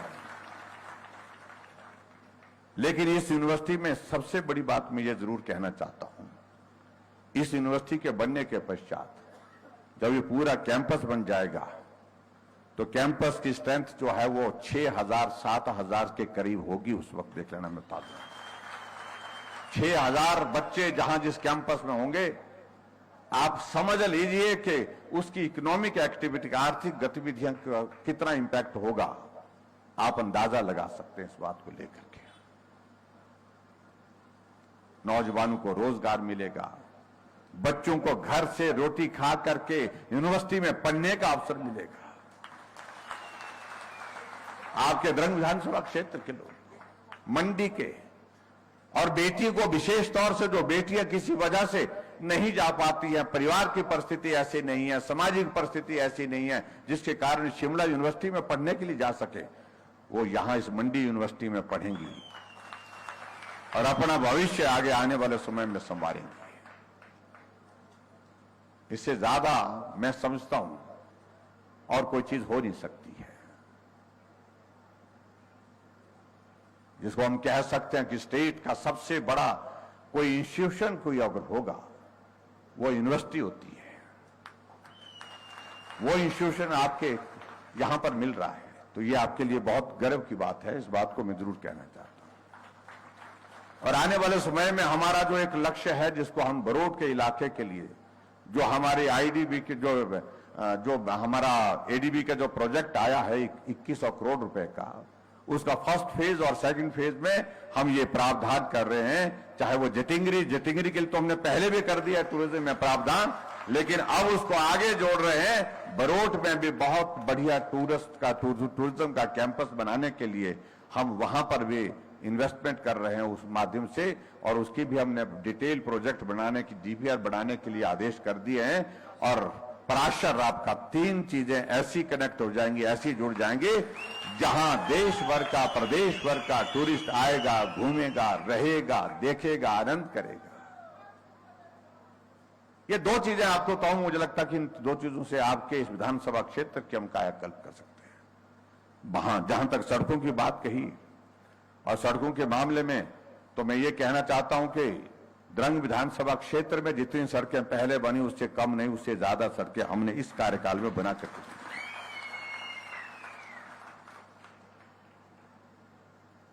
इसलिए भाई और बहनों, मुझे आप सबसे यही कहना है, ये साथ मजबूत करिए, आपके काम आएगा।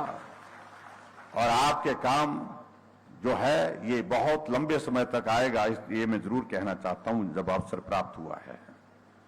यहां जो आरजी ने कुछ बातों का जिक्र किया है, उन सारी चीजों को लेकर के मैं बहुत लंबी बात नहीं कहना चाह रहा हूं। जहां तक स्कूलों की बात कही गई है, क्योंकि अब हमारे बहुत जल्दी जो है वो कोड ऑफ कंडक्ट लगने वाले भी हैं, तो एक जगह उन्होंने कहा कि साइंस की क्लास ग्रहण में लगाने के लिए, शुरू करने के लिए साइंस की क्लासेस वहां पर शुरू कर देंगे। और दूसरी बात है कि गवर्नमेंट मिडिल स्कूल खील और फुटाकल है, ये 2 स्कूलों को अपग्रेड करने की बात कही है। इन दोनों स्कूलों को अपग्रेड करेंगे, नॉर्म्स में आने चाहिए, ये जरूरी है। और गवर्नमेंट हाई स्कूल बनाने के लिए भी उन्होंने 2-3 नाम दिए हैं, चाहे वो बावली है, स्यून है, इनको बनाने के लिए उन्होंने बात कही है। और उसके बाद 2 स्कूल और उन्होंने सीनियर सेकेंडरी स्कूल के लिए भी कहे हैं, हाई स्कूल से सीनियर सेकेंडरी स्कूल, गरलोग और गवर्नमेंट हाई स्कूल सनवाड़, ये 2 स्कूल। तो इनकी सारी फिजिबिलिटी होनी चाहिए, ये मैं जरूर कहना चाहता हूं कि इसकी पॉपुलेशन और सारी डिस्टेंस के हिसाब से वो पैरामीटर्स के पूरे होने चाहिए, इनको भी करेंगे। और इसके साथ साथ में एक चीज और जो बात कही, जो कौन सा बस डर नहीं बैठे, हाँ यही काम करते हैं, ये हटते नहीं ना। हाँ, एक यहां पर उन्होंने बताया है कि यहां पर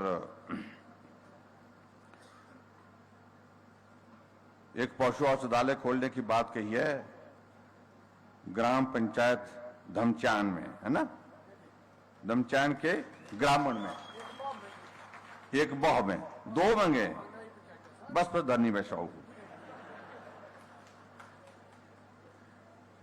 ये वो हटते नहीं, उठते रहते हैं और हमारे लिए परेशानी करते हैं ये, लेकिन अपने आपके लिए करते हैं परेशानी, आपके लिए लड़ते हैं। दोनों जगह ये वेटनरी डिस्पेंसरी की जो बात कही गई है, तो इसके लिए मैं यहां पर कहता हूं कि इसको जरूर करेंगे। एचआरटीसी की 2 बसों के लिए कहा है, वो सारी चीज के लिए जोगिंद्र नगर से मैं बात करूंगा, इस सारी बात को लेकर के 2 बसें, मुद्रिका बसें जो है चौहार घाटी के लिए वहां से लगाई जाए। और एक और कहा कि सीनियर सेकेंडरी स्कूल कोफरी के लिए खेल मैदान के लिए कुछ पैसे चाहिए, तो उसके लिए मैं अच्छा पता नहीं डब्बे बच रही कि नहीं बची, देखना पड़ना मेरे को। डब्बे मुक्के ना करे करना। तो उसके लिए ये जो कुफरी के लिए उन्होंने कहा कि खेल मैदान के लिए जो है वो 10 लाख रुपए देने की भी यहां पर घोषणा करता हूं। और एक और चीज जो लास्ट में इन्होंने कही है कि जो पत्थर में सब जज कोर्ट खोलने की बात कही है, इसको भी मैं स्वीकार करता हूं, इसको भी बनाएंगे ताकि आप लोगों को एक बहुत बड़ी सुविधा आपके इस इलाके में हो जाए। और यहां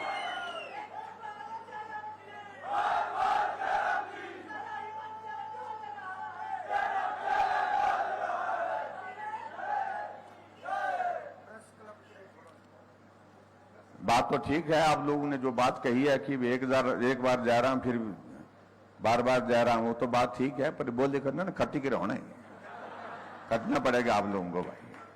तो मेरा आपसे निवेदन है भाई खटने में लग जाना अब आप लोगों ने, और द्रंग विधानसभा क्षेत्र आगे बढ़े, साथ चले, मिल करके भाई जौहर जी और पूरण जी दोनों भाई जो मिल करके चलेंगे और हम दोनों इन दोनों को ताकत देते रहेंगे और इस क्षेत्र में सब मिलकर के काम करेंगे। ये मैं आपके बीच में मैं कहना चाहता हूं। और उसके साथ साथ में जो प्रेस क्लब वालों ने एक प्रस्ताव हमारे पास दिया है उसको मैंने रखा है, और उसकी जमीन वगैरह का इंतजाम आप करिए और पैसे का इंतजाम जो भी जितना भी उसका एस्टिमेशन वगैरह बनेगा उसके मुताबिक हम करेंगे। इतनी बात कहते हुए आप सबका बहुत बहुत धन्यवाद। और मैंने कहा कि आने वाले समय में रिवाज बदलने में द्रंग भी साथ होगा, पक्का होगा, तो जरूर होना चाहिए। तो इसलिए मेरा आप सबसे यही निवेदन है कि आओ साथ चलते हैं, मिलकर के चलते हैं, आगे बढ़ते हैं और हिमाचल प्रदेश में भाजपा की सरकार का कार्यकाल 5 वर्ष का पूरा होने के बाद फिर भाजपा की सरकार बने, इसके लिए आप सबका आशीर्वाद, आपकी शुभकामनाएं लेकर के मैं जा रहा हूं। बहुत बहुत धन्यवाद, नमस्कार, जय हिंद, जय हिमाचल।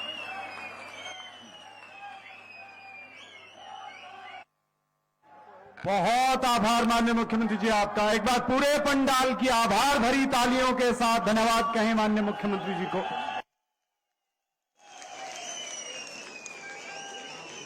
भारत मुख्यमंत्री महोदय जी, कांग्रेस अल्पसंख्यक प्रकोष्ठ के पदाधिकारी